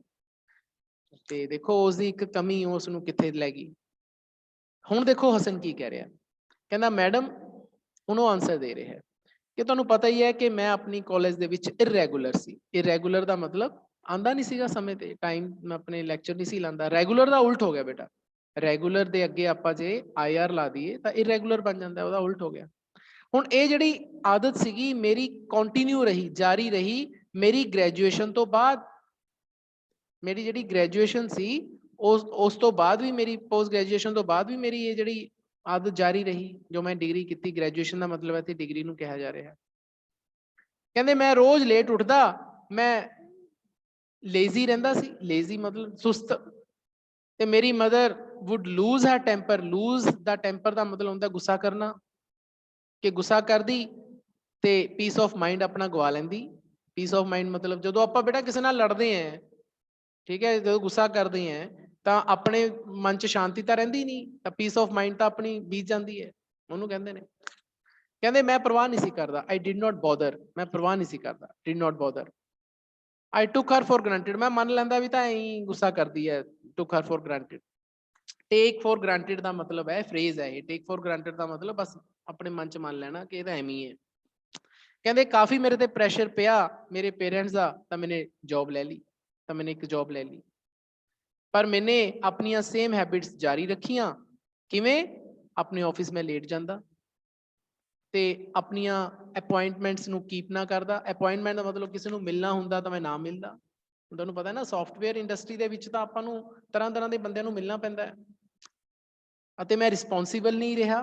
ਕੋਈ ਕੰਮ ਮੈਨੂੰ ਦਿੱਤਾ ਜਾਂਦਾ ਕੰਪਨੀ ਵੱਲੋਂ, ਮੈਂ ਕਰਦਾ ਨਹੀਂ ਸੀ। ਰਿਸਪੌਂਸੀਬਲ, ਜ਼ਿੰਮੇਵਾਰੀ ਮੈਂ ਸਮਝਦਾ ਨਹੀਂ ਸੀ। ਅੱਛਾ, ਮੈਨੂੰ ਪ੍ਰੋਪਰ ਨੌਲੇਜ ਵੀ ਨਹੀਂ ਸੀ। ਦੇਖੋ ਕੀ ਆਪ ਮੰਨ ਰਿਹਾ, ਆਈ did not have the proper knowledge also. ਦੇਖੋ ਆਦਤਾਂ ਤਾਂ ਹੈ ਹੀ ਸੀ ਉਹਦੀਆਂ, ਇਰੈਗੂਲਰ ਹੋਣਾ, ਇਰਰਿਸਪੌਂਸੀਬਲ ਹੋਣਾ, ਲੇਕਿਨ ਉਹਨੂੰ ਪ੍ਰੋਪਰ ਨੌਲੇਜ ਵੀ ਨਹੀਂ ਸੀ। ਨੌਲੇਜ ਕਿਵੇਂ ਹੋਊਗੀ ਬੇਟਾ ਜਦੋਂ ਆਪਾਂ ਨੇ ਕਲਾਸ 'ਚ ਲੈਕਚਰ ਹੀ ਨਹੀਂ ਲਾਇਆ। ਸੁਧਾ ਮੂਰਤੀ ਉਸਨੂੰ ਕੰਪਿਊਟਰ ਸਾਇੰਸ ਪੜ੍ਹਾਉਂਦੀ ਸੀ, ਬਹੁਤ ਅੱਛੀ ਟੀਚਰ ਹੈ, ਲੇਕਿਨ ਉਸਦੇ ਉਹਨੇ ਲੈਕਚਰ ਹੀ ਨਹੀਂ ਲਾਏ। ਤਾਂ ਜਦੋਂ ਆਪਾਂ ਲੈਕਚਰ ਹੀ ਨਹੀਂ ਲਾਏ, ਪੇਪਰਾਂ ਦੇ ਨੇੜੇ ਨੇੜੇ ਮੇਨ ਕੁਐਸਚਨ ਤੇ ਰੱਟੇ ਲਾ ਲਏ, ਜਾ ਕੇ ਪੇਪਰ 'ਚ ਆਪਾਂ ਦੇ ਆਏ, ਪੇਪਰ ਪਾਸ ਹੋ ਗਏ, ਚਲੋ ਜੀ ਆਹ ਮੇਰੀ ਫਸਟ ਡਿਵੀਜ਼ਨ ਆ ਗਈ। ਜਦੋਂ ਆਪਾਂ ਨੌਲੇਜ ਹੀ ਨਹੀਂ ਲਈ, ਤਾਂ ਜਦੋਂ ਤੁਸੀਂ ਬੇਟਾ ਕਿਤੇ ਜੌਬ ਕਰਨ ਜਾਂਦੇ ਹੋ ਤਾਂ ਉੱਥੇ ਤਾਂ ਤੁਹਾਨੂੰ ਨੌਲੇਜ ਚਾਹੀਦੀ ਹੈ ਨਾ। ਤਾਂ ਕੰਪਨੀ ਤਾਂ ਤੁਹਾਨੂੰ ਤਾਂ ਰੱਖੂਗੀ ਜੇਕਰ ਤੁਹਾਨੂੰ ਪ੍ਰੋਪਰ ਨੌਲੇਜ ਹੋਊਗੀ। ਜੇ ਆਪਾਂ ਰੱਟੇ ਮਾਰ ਕੇ ਪਾਸ ਹੋਏ ਹੈ ਤਾਂ ਫੇਰ ਤਾਂ ਕੋਈ ਫਾਇਦਾ ਹੀ ਨਹੀਂ। ਕਾਲਜ ਦੇ ਵਿੱਚ ਮੈਂ ਪੜ੍ਹੇ ਹੀ ਨਹੀਂ, ਹਾਰਡਲੀ ਸਟੱਡੀਡ। ਹਾਰਡਲੀ ਇੱਥੇ ਨੈਗੇਟਿਵ ਟਰਮ ਯੂਜ਼ ਹੋਈ ਹੈ ਕਿ ਮੈਂ ਕਦੇ ਪੜ੍ਹੇ ਹੀ ਨਹੀਂ। ਇੱਕ ਫਸਟ ਕਲਾਸ ਲੈਣਾ ਐਗਜ਼ਾਮੀਨੇਸ਼ਨ ਦੇ, ਦੇਖੋ ਕਿੰਨੀ ਅੱਛੀ ਗੱਲ ਕਹਿ ਰਿਹਾ ਉਹ। Getting a first class in the study just before the exams, guess the probable questions and skip the chapters. ਹੁਣ ਉਹ ਕਹਿੰਦਾ ਹੈ ਕਿ getting a first class in the examination is not an index of the amount of knowledge। ਕਹਿੰਦੇ ਆਪਾਂ first class ਲੈ ਲਈਏ ਆਪਣੇ ਐਗਜ਼ਾਮੀਨੇਸ਼ਨ ਦੇ ਵਿੱਚ, ਆਪਣੇ ਪੇਪਰਾਂ ਦੇ ਵਿੱਚ ਆਪਣੀ ਫਸਟ ਕਲਾਸ ਆ ਜੇ, ਆਪਣੀ ਨੌਲੇਜ ਦਾ ਇਹ ਕੋਈ ਇੰਡੈਕਸ ਨਹੀਂ ਹੈ। ਮਤਲਬ ਇੰਡੈਕਸ ਦਾ ਮਤਲਬ ਸੂਚਕ ਨਹੀਂ ਹੈ ਕਿ ਆਪਾਂ ਨੂੰ ਸਾਰੀ ਸਿੱਖਿਆ ਆਉਂਦੀ ਹੈ, ਆਪਾਂ ਨੇ ਪੜ੍ਹਾਈ ਆਪਾਂ ਨੂੰ ਚੰਗੀ ਤਰ੍ਹਾਂ ਆਉਂਦੀ ਹੈ। ਇਹ ਉਹਦਾ ਸੂਚਕ ਨਹੀਂ ਹੈ ਕਿ ਆਪਣੇ ਨੰਬਰ ਆ ਗਏ। ਇਹ ਸਿੰਪਲ ਵਰਡ ਦੇ ਵਿੱਚ ਮੈਂ ਤੁਹਾਨੂੰ ਸਮਝਾਵਾਂ ਵੀ ਜੇਕਰ ਆਪਣੇ ਰੱਟੇ ਮਾਰ ਕੇ 60-70% ਨੰਬਰ ਆ ਜਾਣ, ਇਹਦਾ ਮਤਲਬ ਇਹ ਨਹੀਂ ਕਿ ਆਪਾਂ ਨੂੰ ਸਾਰੀ ਪੜ੍ਹਾਈ ਆਉਂਦੀ ਹੈ। ਪੜ੍ਹਾਈ ਤਾਂ ਉਸੇ ਬੱਚੇ ਨੂੰ ਆਊਗੀ ਬੇਟਾ ਜਿਹਨੇ ਕਲਾਸ ਪੂਰੀਆਂ ਪ੍ਰੋਪਰ ਆਪਣੇ ਟੀਚਰਸ ਦੀਆਂ ਲਾਈਆਂ ਹੋਣਗੀਆਂ, ਅੱਛੇ ਨੋਟਸ ਬਣਾਏ ਹੋਣਗੇ, ਉਹਨਾਂ ਨੂੰ ਰਿਵਾਈਜ਼ ਕੀਤਾ ਹੋਊਗਾ, ਰੱਟੇ ਨਹੀਂ ਮਾਰੇ ਹੋਣਗੇ। ਇੱਥੇ ਉਹ ਹੀ ਕਹਿਣਾ ਚਾਹੁੰਦਾ। ਤਾਂ ਮੈਂ ਕੀ ਕਰਦਾ ਸੀਗਾ, ਐਗਜ਼ਾਮ ਦੇ ਕੋਲੇ ਜਾ ਕੇ ਮੈਂ ਪੜ੍ਹਦਾ ਸੀ। ਆਈ ਵੁੱਡ ਸਟੱਡੀ ਪ੍ਰੋਬੇਬਲ ਦਾ ਮਤਲਬ ਗੈਸ ਕਰਨਾ ਕਿ ਪ੍ਰੋਬੇਬਲ ਆਹ ਕੁਐਸਚਨਸ ਆਣਗੇ ਜੀ, ਆਹ ਕੁਐਸਚਨਸ ਮੈਂ ਫਟਾਫਟ ਜਿਹੜੇ ਮੇਨ ਕੁਐਸਚਨ ਤਿਆਰ ਕਰ ਲੈਂਦਾ ਐਂਡ ਸਕਿਪ ਦਾ ਚੈਪਟਰਸ। ਦੇ ਚੈਪਟਰ ਮੈਂ ਸਾਰੇ ਸਕਿਪ ਕਰ ਦਿੰਦਾ, ਛੱਡ ਦਿੰਦਾ, ਮੇਨ ਕੁਐਸਚਨ ਕਰ ਲੈਂਦਾ। ਤਾਂ ਮੈਂ ਹਮੇਸ਼ਾ ਸੋਚਦਾ ਸੀਗਾ ਕਿ ਮੈਂ ਆਈ ਵੁੱਡ ਸਮਹਾਉ ਮੇਕ ਇਟ ਲੇਟਰ, ਕਿ ਮੈਂ ਵਾਲੇ ਕੰਮ ਬਾਅਦ ਚ ਕਰ ਲੂੰਗਾ, ਵੀ ਜਿਹੜੇ ਮੈਂ ਹੁਣ ਚੈਪਟਰ ਛੱਡੇ ਨੇ ਬਾਅਦ ਚ ਕਵਰ ਕਰ ਲੂੰਗਾ। ਪਰ ਪ੍ਰੋਪਰ ਨੌਲੇਜ ਤੋਂ ਬਿਨਾ ਕੰਮ ਕਰਨਾ ਤਾਂ ਬਹੁਤ ਔਖਾ ਹੈ, ਡਿਫੀਕਲਟ ਟੂ ਵਰਕ। ਅੱਛਾ, ਇੱਕ ਹੋਰ ਗੱਲ ਕਹਿੰਦਾ ਮੈਂ ਉਹਨਾਂ ਲੋਕਾਂ ਤੇ ਹਮੇਸ਼ਾ ਹੱਸਦਾ ਹੁੰਦਾ ਸੀਗਾ ਜਿਹੜੇ ਹਾਰਡ ਵਰਕਰਸ ਹੁੰਦੇ ਸੀ, ਮਤਲਬ ਜਿਹੜੇ ਮੇਰੀ ਕਲਾਸ ਦੇ ਵਿੱਚ ਹਾਰਡ ਵਰਕਰਸ ਹੁੰਦੇ ਸੀ, ਸਾਰੇ ਪ੍ਰੋਪਰ ਕਲਾਸਿਸ ਲਾਉਂਦੇ ਸੀ, ਨੋਟਸ ਬਣਾਉਂਦੇ ਸੀ, ਟੀਚਰਸ ਦੀ ਗੱਲ ਸੁਣਦੇ ਸੀ, ਮੈਂ ਉਹਨਾਂ ਤੇ ਹੱਸਦਾ ਸੀਗਾ ਤੇ ਮੈਂ ਉਹਨਾਂ ਨੂੰ ਮੇਕ ਫਨ ਆਫ them, ਉਹਨਾਂ ਦਾ ਮਜ਼ਾਕ ਉਡਾਉਂਦਾ। ਮੇਕ ਫਨ ਆਫ them ਦਾ ਮਤਲਬ ਮਜ਼ਾਕ ਉਡਾਉਣਾ, ਅਤੇ ਉਹਨਾਂ ਨੂੰ ਕਹਿੰਦਾ ਸੀ ਨਰਡਸ। ਨਰਡਸ ਨਰਡਸ ਦਾ ਮਤਲਬ ਹੁੰਦਾ ਵੀ ਜਿਹੜਾ ਬੰਦੇ ਨੂੰ ਪਤਾ ਹੀ ਨਹੀਂ, ਉਹ ਬੇਮਤਲਬ ਦੀ ਮਿਹਨਤ ਕਰੀ ਜਾ ਰਿਹਾ ਹੈ ਨਾ। ਹੁਣ ਉਹ ਜਿਹੜੇ ਨਰਡ ਸੀਗੇ ਉਹ ਮਿਲੀਅਨੇਅਰ ਬਣ ਗਏ, ਕਰੋੜਪਤੀ ਬਣ ਗਏ, ਉਹੀ ਸਖਤ ਮਿਹਨਤ ਕਰਨ ਵਾਲੇ। ਤੇ ਇਹ ਕੀ ਬਣ ਗਿਆ? Hasan sales person. ਉਹ ਮਿਲੀਅਨੇਅਰ ਬਣ ਗਏ, ਸੇਲਸ ਪਰਸਨ ਬਣ ਗਏ। ਕਹਿੰਦੇ ਮੈਨੂੰ ਮੇਰੇ ਆਫਿਸ ਦੇ ਵਿੱਚ ਕੋਈ ਵੀ ਪਸੰਦ ਨਹੀਂ ਸੀ ਕਰਦਾ, ਕਿਉਂਕਿ ਮੇਰਾ ਬਿਹੇਵੀਅਰ ਇਦਾਂ ਦਾ ਸੀ। ਬਿਹੇਵੀਅਰ ਉਹੀ ਇਰਰਿਸਪੌਂਸਿਬਲ, ਇਰੈਗੂਲਰ। ਕਿਸੇ ਵੀ ਇੰਪਲਾਇਰ ਨੇ ਮੈਨੂੰ, ਕੋਈ ਵੀ ਇੰਪਲਾਇਰ ਇੱਕ ਉਸ ਇੰਪਲਾਈ ਨੂੰ ਕੌਣ ਰੱਖੂਗਾ, ਇਸ ਤਰ੍ਹਾਂ ਦੇ ਇੰਪਲਾਈ ਨੂੰ ਕੌਣ ਰੱਖੂਗਾ? ਇੰਪਲਾਈ ਦਾ ਮਤਲਬ ਹੁੰਦਾ ਹੈ ਕਰਮਚਾਰੀ, ਇੰਪਲਾਇਰ ਦਾ ਮਤਲਬ ਹੁੰਦਾ ਹੈ ਕੰਪਨੀ ਦਾ ਮਾਲਕ। ਇੰਪਲਾਏ ਤੋਂ ਬਣਿਆ ਸ਼ਬਦ ਬੇਟਾ, ਇਹ ਦੋਨੇ ਸ਼ਬਦ ਇੰਪਲਾਏ ਤੋਂ ਬਣੇ। ਇੰਪਲਾਏ ਦਾ ਮਤਲਬ ਹੁੰਦਾ ਹੈ ਰੋਜ਼ਗਾਰ ਦੇਣਾ, ਇੰਪਲਾਏ ਦੇ ਪਿੱਛੇ ER ਲਾ ਦਈਏ ਤਾਂ ਰੋਜ਼ਗਾਰ ਦੇਣ ਵਾਲਾ, ਤੇ ਇੰਪਲਾਈ ਇਹਦੇ ਪਿੱਛੇ ਡਬਲ ਲਾ ਦਈਏ ਇੰਪਲਾਏ ਦੇ ਪਿੱਛੇ ਤਾਂ ਇਹ ਕੀ ਬਣ ਜਾਂਦਾ ਹੈ? ਰੋਜ਼ਗਾਰ ਲੈਣ ਵਾਲਾ। ਠੀਕ ਹੈ ਜੀ, ਇੰਪਲਾਈ ਸ਼ਬਦ ਤੋਂ ਬਣਦੇ ਆ ਸ਼ਬਦ ਇਹ ਸਾਰੇ। ਕੌਣ ਰੱਖੂਗਾ ਇੰਪਲਾਇਰ ਏਦਾਂ ਦੇ ਇੰਪਲਾਈ ਨੂੰ? ਤੇ ਮੈਂ ਹਰ ਇੱਕ ਜੋਬ ਮੈਨੂੰ ਜਿਹੜੀ ਵੀ ਮਿਲੀ ਮੈਨੂੰ ਲੂਜ਼ ਕਰਨੀ ਪਈ, ਕਿਉਂਕਿ ਮੈਂ ਆਪਣੀਆਂ ਜਿਹੜੀਆਂ ਆਦਤਾਂ ਛੱਡੀਆਂ ਨਹੀਂ। ਤੇ ਫਰਸਟ੍ਰੇਸ਼ਨ ਹੋ ਗਈ ਮੈਨੂੰ, ਕਿਉਂਕਿ ਮੇਰੀ ਜੋਬ ਸਾਰੀਆਂ ਛੁੱਟ ਰਹੀਆਂ ਸੀਗੀਆਂ ਤੇ ਮੈਨੇ ਲੜਨਾ ਸਟਾਰਟ ਕਰਤਾ। ਕੁਅਰਲ ਆਫਿਸ ਦੇ ਵਿੱਚ ਵੀ, ਘਰ ਦੇ ਵਿੱਚ ਵੀ। ਆਫਿਸ ਦੇ ਵਿੱਚ ਆਪਣੇ ਨਾਲ ਦੇ ਨਾਲ ਲੜਦਾ, ਘਰੇ ਆ ਕੇ ਆਪਣੇ ਮਾਂ-ਬਾਪ ਨਾਲ ਲੜਦਾ। ਮੇਰੇ ਫਾਦਰ ਮੇਰੇ ਤੋਂ ਇੰਨੇ ਜ਼ਿਆਦਾ ਫੈਡ ਅਪ ਹੋ ਗਏ, ਦੁਖੀ ਹੋ ਗਏ, ਕਿ ਉਹਨਾਂ ਨੇ ਮੈਨੂੰ ਕਿਹਾ ਕਿ ਤੂੰ ਹੁਣ ਬਾਹਰ ਹੀ ਰਹਿ, ਕਿਤੇ ਘਰ 'ਚ ਨਹੀਂ ਰਹਿ ਸਕਦਾ, ਸਟੇ ਸੈਪਰੇਟਲੀ, ਕਿ ਤੂੰ ਬਾਹਰ ਰਹਿ। ਕਹਿੰਦੇ ਉਹਨਾਂ ਨੇ ਮੈਨੂੰ ਬਹੁਤ ਸਾਰੀ ਫਰੀडम ਦਿੱਤੀ ਸੀ। ਫਰੀडम ਮਤਲਬ ਕਿ ਮੈਨੂੰ ਉਹਨਾਂ ਨੇ ਆਜ਼ਾਦੀ ਦਿੱਤੀ ਸੀ। ਮੇਰੇ ਫਾਦਰ ਦੀ ਗੱਲ ਕਰ ਰਿਹਾ, ਹੀ ਆਲਵੇਜ਼ ਗੇਵ। ਮੇਰੇ ਫਾਦਰ ਨੇ ਮੈਨੂੰ ਆਜ਼ਾਦੀ ਦਿੱਤੀ ਸੀ, ਪਰ ਮੈਨੇ ਚੰਗੀਆਂ ਆਦਤਾਂ ਨਹੀਂ ਅਪਣਾਈਆਂ। ਚੰਗੀਆਂ ਆਦਤਾਂ ਨਹੀਂ ਅਪਣਾਈਆਂ, ਉਸ ਫਰੀडम ਦਾ ਮੈਨੇ ਨਜਾਇਜ਼ ਫਾਇਦਾ ਉਠਾਇਆ, ਮਾੜੀਆਂ ਆਦਤਾਂ ਅਪਣਾਈਆਂ। ਤੇ ਮੇਰੀ ਜਿਹੜੀ ਅੱਜ ਦੀ ਹਾਲਤ ਹੈ, ਇਸ ਦਾ result of my own habits, ਮੇਰੀਆਂ ਬੁਰੀਆਂ ਆਦਤਾਂ ਦਾ ਇਹ ਕਾਰਨ ਹੈ, ਰਿਜ਼ਲਟ ਹੈ, ਉਹਦਾ ਨਤੀਜਾ ਹੈ। ਤਾਂ ਇਹ ਸਾਰੀਆਂ ਗੱਲਾਂ ਸੁਣ ਕੇ ਮੈਨੂੰ ਹੱਸਣ ਦੇ ਲਈ ਬੜੀ ਸੌਰੀ ਫੀਲ ਹੋਈ, ਬੜਾ ਦੁੱਖ ਲੱਗਿਆ, ਕਿਉਂਕਿ ਉਹ ਇੰਟੈਲੀਜੈਂਟ ਸੀ, ਉਸ ਦੀ ਗੁੱਡ ਨੇਚਰ ਸੀ। ਫਿਰ ਦੇਖੋ ਬਾਰ-ਬਾਰ ਸੁਧਾ ਮੂਰਤੀ ਨੇ ਕਿਤੇ ਵੀ ਹੱਸਣ ਦੇ ਲਈ ਮਾੜੇ ਸ਼ਬਦ ਯੂਜ਼ ਨਹੀਂ ਕੀਤੇ। ਕਿਉਂ ਮਾੜਾ ਸੀ? ਉਸਨੇ ਚੰਗੇ ਸ਼ਬਦ ਹੀ ਯੂਜ਼ ਕੀਤੇ ਹੈ, ਸਿਵਾਏ ਇੱਕ ਪੂਰੇ ਚੈਪਟਰ ਦੇ ਵਿੱਚ ਉਹਨੇ ਸਿਰਫ ਇੱਕ ਵਾਰੀ ਕਿਹਾ ਇਨਡਿਸਿਪਲਿਨ। ਬਾਕੀ ਸਾਰੇ ਕਿਤੇ ਹੱਸਣ ਦੇ ਲਈ ਉਹਨੇ ਚੰਗੇ ਵਰਡ ਯੂਜ਼ ਕੀਤੇ ਹੈ। ਉਹ ਕੀ ਕਹਿ ਰਹੀ ਹੈ ਕਿ ਉਹ ਇੰਟੈਲੀਜੈਂਟ ਸੀਗਾ, ਗੁੱਡ ਨੇਚਰ ਬੰਦਾ ਸੀਗਾ, ਦੇਖੋ, ਪਰ ਫਿਰ ਵੀ ਉਹ ਇੱਕ ਚੰਗਾ ਕਾਮਯਾਬ ਇਨਸਾਨ ਬਣ ਨਹੀਂ ਸਕਿਆ। ਇਹਦਾ ਦੁੱਖ ਰਿਹਾ। ਕਹਿੰਦੇ ਹਸਨ, ਤੁਹਾਨੂੰ ਆਪਣੇ ਫਾਲਟਸ ਦਾ ਪਤਾ ਲੱਗ ਗਿਆ, ਕਮੀਆਂ ਦਾ ਪਤਾ ਲੱਗ ਗਿਆ, ਤੁਸੀਂ ਇੰਪਰੂਵ ਕਰ ਸਕਦੇ ਹੋ ਅਤੇ ਬੈਟਰ ਲਾਈਫ ਆਪਣੇ ਲਈ ਬਣਾ ਸਕਦੇ ਹੋ। ਮੇਰਾ ਬੈਟਰ ਲਾਈਫ, ਹਜੇ ਵੀ ਬੈਟਰ ਲਾਈਫ ਬਣਾ ਸਕਦੇ ਹੋ। ਕਹਿੰਦੇ ਕਿਸੇ ਵੀ ਏਜ 'ਚ, at any age there is always a start. ਤੁਸੀਂ ਸਟਾਰਟ ਕਰ ਸਕਦੇ ਹੋ ਕਿਸੇ ਵੀ ਏਜ 'ਚ। ਡੋਂਟ ਗੈਟ ਡਿਸਅਪॉइंटेड, ਕਹਿੰਦੇ ਤੁਸੀਂ ਨਿਰਾਸ਼ ਨਾ ਹੋਵੋ। ਦੇਖੋ ਇੱਕ ਹੋਰ ਬੜੀ ਸੋਹਣੀ ਲਾਈਨ ਉਹ ਕਹਿ ਰਹੀ ਹੈ ਉਹਦੀ ਟੀਚਰ, ਕਹਿੰਦੇ ਤੁਸੀਂ ਇੱਕ ਛੋਟੀ ਜੀ ਬੈਟਲ ਦਾ ਮਤਲਬ ਕਹੋਗੇ ਛੋਟੀ ਜੀ ਲੜਾਈ, ਜਿਵੇਂ ਊਂ ਹੀ ਹੋ ਜਾਵੇ ਛੋਟੀ ਮੋਟੀ ਲੜਾਈ। ਕਹਿੰਦੇ ਤੁਸੀਂ ਬੈਟਲ ਤਾਂ ਜ਼ਰੂਰ ਗਵਾਤੀ, ਪਰ ਤੁਸੀਂ ਹਜੇ ਵੀ ਵਾਰ ਜਿੱਤ ਸਕਦੇ ਹੋ। ਵਾਰ ਦਾ ਮਤਲਬ ਯੁੱਧ। ਦੇਖੋ ਲੜਾਈ ਤੇ ਯੁੱਧ 'ਚ ਫਰਕ ਹੁੰਦਾ ਹੈ। ਯੁੱਧ ਬਹੁਤ ਵੱਡੇ ਸਕੇਲ ਤੇ ਹੁੰਦਾ ਹੈ, ਲੜਾਈ ਤਾਂ ਉਹੀ ਹੋ ਜਾਂਦੀ ਹੈ, ਮਾੜੀ ਮੋਟੀ ਕੋਈ ਗੱਲ ਹੋ ਜਾਂਦੀ ਹੈ, ਉਹਨੂੰ ਆਪਾਂ ਲੜਾਈ ਕਹਿੰਦੇ ਹਾਂ, ਬੈਟਲ। ਕਹਿੰਦੇ ਤੂੰ ਆਪਣੀ ਜ਼ਿੰਦਗੀ ਦੀ ਬੈਟਲ ਚਾਹੇ ਹਾਰੀ ਹੈ, ਪਰ ਤੂੰ ਹਜੇ ਜ਼ਿੰਦਗੀ ਦੀ ਵਾਰ ਜਿੱਤ ਸਕਦਾ। ਇਹ ਬਹੁਤ ਅੱਛੀ ਗੱਲ ਟੀਚਰ ਆਪਣੇ ਸਟੂਡੈਂਟ ਲਈ ਅਜੇ ਵੀ ਕਹਿ ਰਹੀ ਹੈ। ਹਸਨ ਕੀ ਕਹਿੰਦਾ? ਕਹਿੰਦਾ ਮੈਡਮ ਓਲਡ ਹੈਬਿਟਸ ਡਾਈ ਹਾਰਡ। ਕਹਿੰਦੇ ਜਿਹੜੀਆਂ ਪੁਰਾਣੀਆਂ ਆਦਤਾਂ ਨੇ ਉਹ ਜਲਦੀ ਖਤਮ ਨਹੀਂ ਹੁੰਦੀਆਂ। ਉਹ ਕਹਿੰਦੇ ਵੱਧੜੀਆਂ ਸਜਾਦੜੀਆਂ ਨਿਭਣ ਸਿਰਾਦਾ, ਉਹ ਵਾਲੀ ਗੱਲ ਹੈ। ਕਹਿੰਦੇ ਵੀ ਜਿਹੜੀਆਂ ਪੁਰਾਣੀਆਂ ਆਦਤਾਂ ਜਲਦੀ ਖਤਮ ਨਹੀਂ ਹੁੰਦੀਆਂ, ਉਹ ਕਹਿ ਰਹੇ ਆ। But Hasan it is possible to change your habits. ਲਿਖੋ ਟੀਚਰ ਦਾ ਟੀਚਰ ਹੈ, ਉਹ ਅੱਜ ਵੀ ਹਸਨ ਨੂੰ ਕੀ ਕਰ ਰਹੀ ਹੈ? ਐਨਕਰੇਜ ਕਰ ਰਹੀ ਹੈ। ਕਹਿੰਦੇ ਇਹ ਸੰਭਵ ਹੈ ਕਿ ਤੂੰ ਆਪਣੀਆਂ ਹੈਬਿਟਸ ਅਜੇ ਵੀ ਚੇਂਜ ਕਰ ਸਕਦਾ। ਕੁਝ ਵੀ ਅਜਿਹਾ ਨਹੀਂ ਹੈ ਜਿਹੜਾ ਕਿ ਇੰਪੋਸੀਬਲ ਹੈ। ਕੁਝ ਵੀ ਅਜਿਹਾ ਨਹੀਂ ਹੈ ਜਿਹੜਾ ਇੰਪੋਸੀਬਲ ਹੈ। ਸਿਰਫ ਵਿਲ ਪਾਵਰ ਦੀ ਲੋੜ ਹੈ, ਇੱਛਾ ਸ਼ਕਤੀ, ਵਿਲ ਪਾਵਰ ਦੀ ਲੋੜ ਹੈ। ਤੂੰ ਹਜੇ ਵੀ ਆਪਣੇ ਪੋਟੈਂਸ਼ੀਅਲ, ਤੇਰੇ 'ਚ ਕੀ ਸਮਰੱਥਾ ਹੈ, ਤੂੰ ਉਹਦੇ ਬਾਰੇ ਅਵੇਅਰ ਨਹੀਂ ਹੈਗਾ। ਤੂੰ ਹਜੇ ਵੀ ਉਹਦੇ ਬਾਰੇ ਜਾਣਦਾ ਨਹੀਂ, ਤੇਰੇ ਅੰਦਰ ਕੀ ਚੀਜ਼ ਹੈ। ਦੇਖੋ ਟੀਚਰ ਨੂੰ ਪਤਾ ਹੁੰਦਾ ਹੈ ਬੱਚੇ ਦੀ ਪੋਟੈਂਸ਼ੀਅਲ ਬਾਰੇ, ਬੱਚੇ ਨੂੰ ਨਹੀਂ ਪਤਾ ਹੁੰਦਾ। ਕਈ ਵਾਰੀ ਸੁਧਾ ਨੂੰ ਪਤਾ ਸੀਗਾ ਕਿ ਹਸਨ ਦੇ ਵਿੱਚ ਕੀ ਪੋਟੈਂਸ਼ੀਅਲ ਹੈ, ਉਹ ਹਜੇ ਵੀ ਕਹਿ ਰਹੀ ਹੈ ਤੂੰ ਆਪਣੇ ਪੋਟੈਂਸ਼ੀਅਲ, ਆਪਣੀ ਸਮਰੱਥਾ ਨੂੰ ਜਾਣ। ਰਿਮੈਂਬਰ, ਯਾਦ ਰੱਖ ਕਿ ਐਲਡਰਸ ਕੁਝ ਕਹਿੰਦੇ ਨੇ ਕਿਉਂਕਿ ਉਹ ਜੇ ਤੁਹਾਨੂੰ ਕੁਝ ਕਹਿੰਦੇ ਨੇ ਤਾਂ ਉਹ ਇਸ ਲਈ ਕਹਿੰਦੇ ਨੇ ਕਿ ਤੁਹਾਡੀ ਬੈਟਰ ਲਾਈਫ ਬਣੇ ਉਹਨਾਂ ਨਾਲੋਂ। ਇੱਥੇ ਉਹਨਾਂ ਦੇ ਮਾਂ-ਬਾਪ ਦੀ ਗੱਲ ਕਰ ਰਹੀ ਹੈ ਵੀ ਜੇ ਤੇਰੇ ਮਾਂ-ਬਾਪ ਤੇਰੇ ਤੇ ਗੁੱਸਾ ਕਰਦੇ ਨੇ, ਉਹਨਾਂ ਤੈਨੂੰ ਘਰੋਂ ਕਿਹਾ ਤੂੰ ਬਾਹਰ ਰਹਿ, ਉਹ ਇਸ ਲਈ ਕਹਿ ਰਹੇ ਨੇ ਕਿ ਤੇਰੀ ਬੈਟਰ ਲਾਈਫ ਹੋਵੇ। ਹਮੇਸ਼ਾ ਮਾਂ-ਬਾਪ ਅੱਛਾ ਹੀ ਸੋਚਦੇ ਨੇ ਆਪਣੇ ਬੱਚਿਆਂ ਦਾ। ਕਹਿੰਦੇ excellence does not come by accident but by practice. Excellence ਦਾ ਮਤਲਬ ਜਿਹੜੀ ਸਾਡੀ ਖਾਸੀਅਤ ਹੈ, ਸਾਡੀ ਜਿਹੜੀ ਵਧੀਆ ਚੀਜ਼ ਹੈ, ਐਕਸੀਲੈਂਟ, ਬਹੁਤ ਹੀ ਵਧੀਆ ਜਿਹੜੀ ਸਾਡੇ ਅੰਦਰ ਦੀ ਜਿਹੜੀ ਸਮਰੱਥਾ ਹੈ, ਉਹ ਐਕਸੀਡੈਂਟ ਐਵੇਂ ਨਹੀਂ ਆ ਜਾਂਦੀ। ਕਿਵੇਂ ਆਉਂਦੀ ਹੈ? ਪ੍ਰੈਕਟਿਸ ਨਾਲ। ਪ੍ਰੈਕਟਿਸ ਨਾਲ ਅਸੀਂ ਐਕਸੀਲੈਂਟ ਬਣਦੇ ਹਾਂ, ਅਸੀਂ ਉੱਤਮ ਬਣਦੇ ਹਾਂ ਪ੍ਰੈਕਟਿਸ ਦੇ ਨਾਲ। ਐਕਸੀਡੈਂਟ ਦੇ ਨਾਲ ਨਹੀਂ ਹੁੰਦੇ ਕਿ ਉਈਓ ਆਪਾਂ ਨੂੰ ਕੋਈ ਫਟਾਫਟ ਕੋਈ ਸਫਲਤਾ ਮਿਲ ਗਈ ਤੇ ਆਪਾਂ ਵਧੀਆ ਬਣ ਗਏ। ਨਹੀਂ ਬੇਟਾ, ਜਿਹੜੇ ਬੱਚੇ ਪ੍ਰੈਕਟਿਸ ਕਰਦੇ ਨੇ ਉਹੀ ਐਕਸੀਲੈਂਟ ਬਣਦੇ ਨੇ। ਕਹਿੰਦੇ ਹੁਣ ਮੈਂ ਉਸਦੀ ਆਈਜ਼ ਦੇ ਵਿੱਚ ਇੱਕ ਟਵਿੰਕਲ ਦੇਖ ਸਕਦੀ ਸੀ, ਚਮਕ ਦੇਖ ਸਕਦੀ ਸੀ। ਤਾਂ ਮੈਨੇ ਸੋਚਿਆ ਕਿ ਮੈਂ ਹੁਣ ਜਦੋਂ ਉਸਦੀ ਅੱਖਾਂ ਦੇ ਵਿੱਚ ਮੈਨੇ ਚਮਕ ਦੇਖੀ, ਇਹ ਸਾਰੀਆਂ ਗੱਲਾਂ ਜੋ ਮੈਂ ਹਸਨ ਦੇ ਨਾਲ ਕੀਤੀਆਂ, ਤਾਂ ਮੈਨੂੰ ਉਹੀ ਮੇਰਾ ਯੰਗ ਬ੍ਰਾਈਟ ਹਸਨ, ਜੋ ਪਹਿਲੇ ਬੈਚ ਵਾਲਾ ਬ੍ਰਾਈਟ ਹਸਨ, ਮੈਨੂੰ ਉਹ ਨਜ਼ਰ ਆਇਆ, ਉਸਦੀ ਝਲਕ ਨਜ਼ਰ ਆਈ ਉਹਦੀ ਅੱਖਾਂ 'ਚੋਂ। ਯਾਨੀ ਕਿ ਹਸਨ ਅੱਜ ਆਪਣੀਆਂ ਟੀਚਰਸ ਦੀਆਂ ਗੱਲਾਂ ਨਾਲ ਐਨਕਰੇਜ ਹੋਇਆ, ਉਸਦਾ ਹੌਸਲਾ, ਢਿਆ ਹੋਇਆ ਹੌਸਲਾ ਫੇਰ ਬਣ ਗਿਆ। ਤੇ ਉਹ ਕੀ ਕਹਿੰਦਾ? I will try my best madam. ਕਹਿੰਦੇ ਮੈਂ ਆਪਣੀ ਪੂਰੀ ਵਾਹ ਲਾ ਦੂੰਗਾ ਮੈਡਮ। ਉਸਨੇ ਮੇਰੇ ਨੂੰ ਪ੍ਰੋਮਿਸ ਕੀਤਾ, ਮੈਨੇ ਵਾਅਦਾ ਕੀਤਾ, and he rose to leave, ਅਤੇ ਉਹ ਚਲਾ ਗਿਆ ਉੱਠ ਕੇ। ਕਹਿੰਦੇ ਹੁਣ I have not met Hassan since that day। ਕਹਿੰਦੇ ਉਸ ਦਿਨ ਤੋਂ ਬਾਅਦ ਮੈਂ ਹਸਨ ਨੂੰ ਹਜੇ ਤੱਕ ਨਹੀਂ ਮਿਲੀ।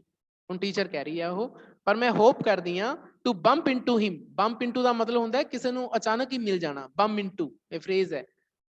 ਕਹਿੰਦੇ ਮੈਂ ਅਨਐਕਸਪੈਕਟਡਲੀ ਵਾਂਸ ਅਗੇਨ, ਇੱਕ ਵਾਰੀ ਫੇਰ ਬਿਨਾਂ ਆਸ ਤੋਂ ਅਨਐਕਸਪੈਕਟਡਲੀ ਮੈਂ ਉਸ ਨੂੰ, ਮੈਨੂੰ ਉਮੀਦ ਹੈ ਕਿ ਮੈਨੂੰ ਕਦੇ ਉਹ ਟੱਕਰੂਗਾ। ਬੰਪ ਇਨਟੂ ਦਾ ਮਤਲਬ ਕਿਸੇ ਨੂੰ ਟੱਕਰਨਾ ਵੀ ਕਹਿ ਦਿੰਦੇ, ਮੈਨੂੰ ਕਦੇ ਟੱਕਰੂਗਾ ਜ਼ਿੰਦਗੀ 'ਚ, ਅਤੇ ਜਦੋਂ ਮੈਨੂੰ ਉਹ ਟੱਕਰੂਗਾ ਉਸ ਸਮੇਂ ਮੈਂ ਉਸ ਨੂੰ ਹੈਪੀ ਦੇਖਾਂਗੀ ਅਤੇ ਸਕਸੈਸਫੁਲ ਦੇਖਾਂਗੀ, ਖੁਸ਼ ਦੇਖਾਂਗੀ ਅਤੇ ਕਾਮਯਾਬ ਦੇਖਾਂਗੀ। ਕਿਉਂਕਿ ਜਦੋਂ ਹੁਣ ਹਸਨ ਉਸ ਨੂੰ ਮਿਲਿਆ ਤਾਂ ਨਾ ਤਾਂ ਉਹ ਹੈਪੀ ਸੀ ਤੇ ਨਾ ਹੀ ਉਹ ਸਕਸੈਸਫੁਲ ਸੀ। ਲੇਕਿਨ ਹਜੇ ਟੀਚਰ ਫੇਰ ਆਸ ਕਰ ਰਹੀ ਹੈ ਕਿ ਹੁਣ ਮੇਰੀਆਂ ਗੱਲਾਂ ਨਾਲ ਸ਼ਾਇਦ ਹਸਨ ਦੁਬਾਰਾ ਉੱਠੂਗਾ ਆਪਣੀ ਜ਼ਿੰਦਗੀ ਦੇ ਵਿੱਚ, ਆਪਣੀ ਆਦਤਾਂ ਇੰਪਰੂਵ ਕਰੂਗਾ, ਅਤੇ ਆਉਣ ਵਾਲੇ ਟਾਈਮ 'ਚ ਜਦੋਂ ਮੈਂ ਕਦੇ ਹਸਨ ਨੂੰ ਮਿਲੀ ਤਾਂ he will be happy and successful.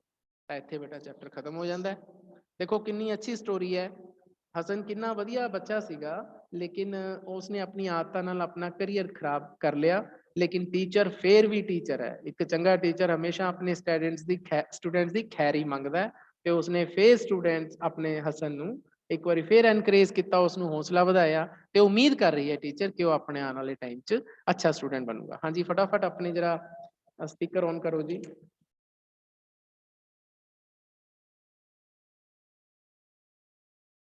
ਹਾਂਜੀ ਅਮਨ, ਰਾਜਵਿੰਦਰ, ਸ਼ਹਿਨਾਜ਼, ਕਿਵੇਂ ਲੱਗਿਆ ਚੈਪਟਰ? ਵਧੀਆ ਜੀ। ਵਧੀਆ ਸੀ ਨਾ? ਹਾਂਜੀ ਹਾਂਜੀ ਹਾਂ, ਚਲੋ ਸਮਝ ਆ ਗਿਆ ਸਾਰਾ? ਹਾਂਜੀ ਚਲੋ ਠੀਕ ਹੈ ਜੀ। ਤੇ ਤੁਸੀਂ ਇਸ ਦੀ ਗਲੋਸਰੀ ਬਣਾ ਲਿਓ, ਤੇ ਮੈਂ ਇਸ ਦੇ ਜਿਹੜੇ ਸ਼ਾਰਟ ਆਨਸਰ ਟਾਈਪ ਕੁਐਸਚਨਸ ਹੈ ਨਾ, ਉਹ ਤੁਹਾਨੂੰ ਕੱਲ ਨੂੰ ਕਰਵਾਉਂਗਾ। ਕੱਲ ਨੂੰ 12 ਵਜੇ ਆਪਾਂ ਇਸ ਦੇ ਜਿਹੜੇ ਸ਼ਾਰਟ ਆਨਸਰ ਟਾਈਪ ਕੁਐਸਚਨਸ ਹੈ ਉਹ ਕਰਾਂਗੇ। ਤੇ ਓਕੇ ਜੀ।